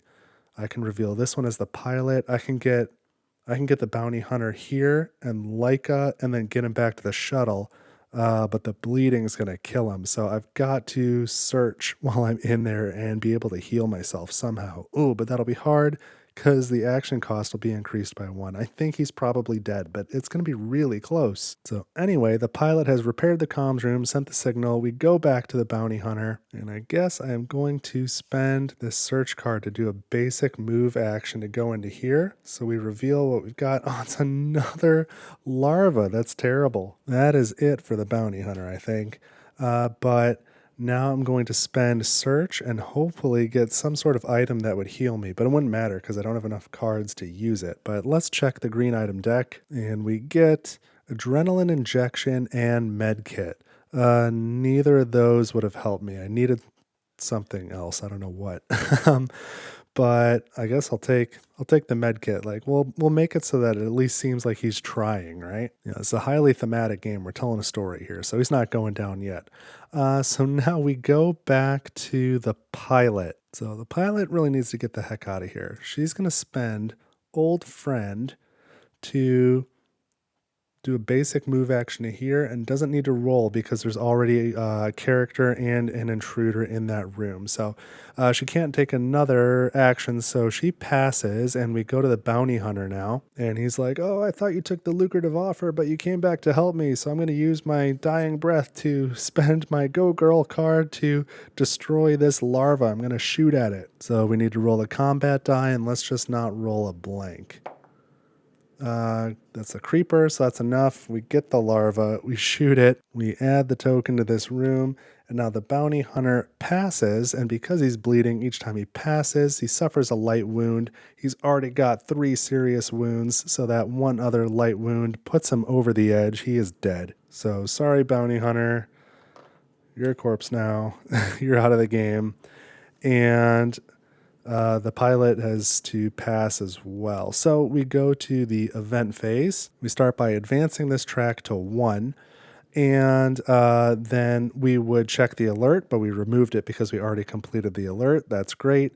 Nobody's in combat, no fire damage to worry about. Draw an event card, and this one would have larva, creepers, and adults move through corridor 4, but we've only got a queen and a breeder out. So then we have dripping. All characters in every room with technical corridors get a slime marker. Ooh, that's me. So I get a slime marker, and this has the alert symbol, so now we need to roll for noise. So we have the pilot roll, and we get a 3. Okay. Oh, no, that is a technical corridor, so that is going to be an encounter. Oh, that's bad. Pilot ain't going to make it. We are drawing... Oh, a larva. And I do not have any cards on me, and this is a 1. So I am going to get surprise attacked, which just means I get a larva on my player board now. So that's not great. I guess we remove the noise tokens from the room. All right. But now we draw more cards and we keep going, and we are permanently the first player now because we are the only player. So we get these 3 cards: computer skills, demolition, and interruption. And I'm going to get 1 more card. Man, I better make it out of here. All right, we get search. And you know what? I think I take search back. I think I get a contamination card for that too. So let me add one of those to the deck, reshuffle it, and then draw 1 card. I don't get to put one of those on my board without getting a contamination. So we get, okay, repairs, fine. So what am I going to do? I am going to get rid of interruption to do another crawl. So I'm going to crawl over to here. I reveal that. It's going to be danger. Okay. What does this say? Hey, phew, nothing happens. Well, all right, that's something. I don't think I'm going to be using these again, but I'll shuffle them up anyway, just in case. So nothing bad happened in the crawl. That was kind of nice, but I do need to put danger everywhere, which is sure going to make it hard to get out of here. And I'm slimed too, so that doesn't help. Technical corridor, of course, because that's how I got here. How many of those exploration tokens are left? 1, 2, 3, 4. Man, Leica easily could have grabbed that one up there. I wonder if I should have crawled. Maybe I should have done, I don't know, I was going to say like a careful move over there and then close that door and try and use that one, but I don't want to be that close to the queen. We're here. Now, I don't believe this room has a computer. It does not, so I can't use computer skills. So, I guess I've got to pay to use this evacuation key. I didn't think about that. So I got to let's spend repairs. To use this evacuation key, we're in section A, so let's unlock that escape pod. All right, that's kind of important. So this has been used, and now I just keep going because the bounty hunter's gone. I'm the only player. I'm going to have to spend both of these cards to try and get into that pod.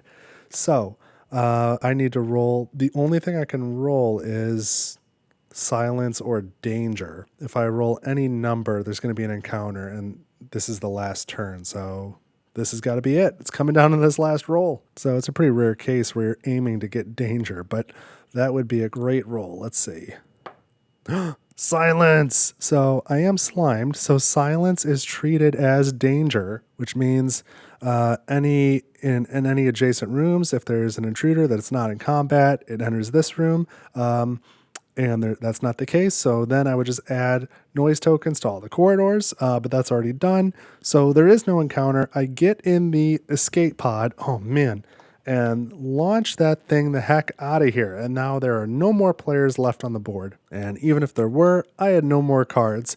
So this would have been the end. So at this point, the shuttle would detach and leave with whoever's on it or whatever's on it. You know, if there's intruders over there. We never did go back to the shuttle. I guess that's kind of interesting. But had my bounty hunter had just a little bit better luck, by which I mean if I had played him better. I guess I'm not blaming the bounty hunter for my mistakes, but if things had gone just a little bit differently, he was really close to being able to get Leica to just go over here and explore that room, and that would have left 1, 2, 3 tokens remaining, and he could have used this technical corridor to get back onto the shuttle. So just a couple actions away from actually being on the shuttle when it leaves with enough of the ship explored. So that is epilogue mode. That was super cool. I guess we do a check for the pilot here. So just for the sake, since I'm here, if the bounty hunter had managed to do that and get on the shuttle, you would, first make sure that all of the necessary exploration tokens were revealed, which again is all of them.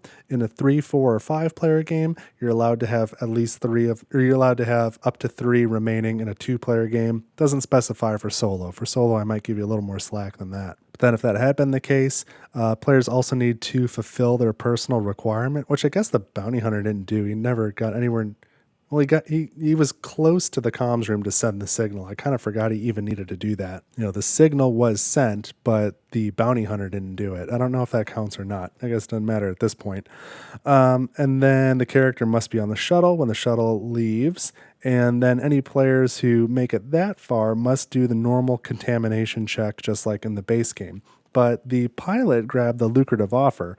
So she has to have sent the signal, which she did, escape in an escape pod with an intruder egg, which she's got, and she needs to do the contamination check. So this is not over yet. So we have a larva on our character board. So we take all of our cards, all of our action cards. Should be 11 here because I've got 1 contamination. 1, 2, 3, 4, 5, 6, 7, 8, 9, 10, 11. We shuffle them up. We draw the top 4. And if any of them are a contamination card, infected or not, we don't even need to scan it. Just if any of the top 4 are a contamination card, then the pilot dies. Otherwise, we are lucky to survive. Oh man, this is great. This is great. Oops. This is going to be so good.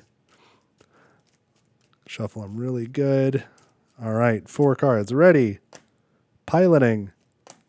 Interruption.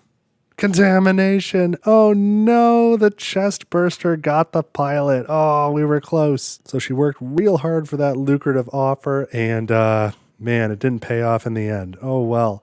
So that was my solo playthrough, 2-handed, of Nemesis with the epilogue mode attached to the end. And that was really cool. I do like the epilogue mode, but I gotta say, it is a lot of setup after playing a game of Nemesis to have to set up the epilogue mode too. It takes a little bit of work, but that was super cool because the queen came out a bunch of times. We saw the breeders. They don't usually come out very much at all, so that was neat. I got to play with 4 different characters in one day, so I don't know if I've done that before. That was cool. Unfortunately, I didn't use the crawl deck in the first game, but I did use it in the epilogue mode, and that was pretty cool too. The serious wound I got was not appreciated, but when I drew that nothing happens card, like that was pretty surprising. That was a thrill. So I'm glad I got to use that. So I'll continue to use the blood test deck and the crawl deck, or I'll continue to include them in all the rest of the Nemesis playthroughs in this series going forward. Now that they're here, they're super easy to put on the table. There's like no overhead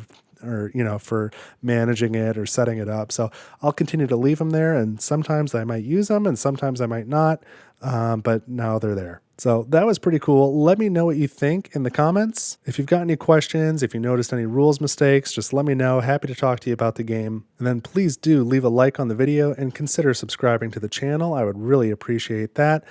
Share this if you think somebody else would like it. That's always great. And you can always head over to my Ko-fi page. That's ko-fi, link in the description. You can make a contribution to the channel for as little as $1. That can be a one-time thing, or you can make that an automatic monthly thing. That's up to you. Whatever your level of engagement and ability, it is appreciated. But that's what I've got for you this time on Table for One. I had an awesome time. I really did. I hope you enjoyed it too. And I will see you in the next video. Take it easy.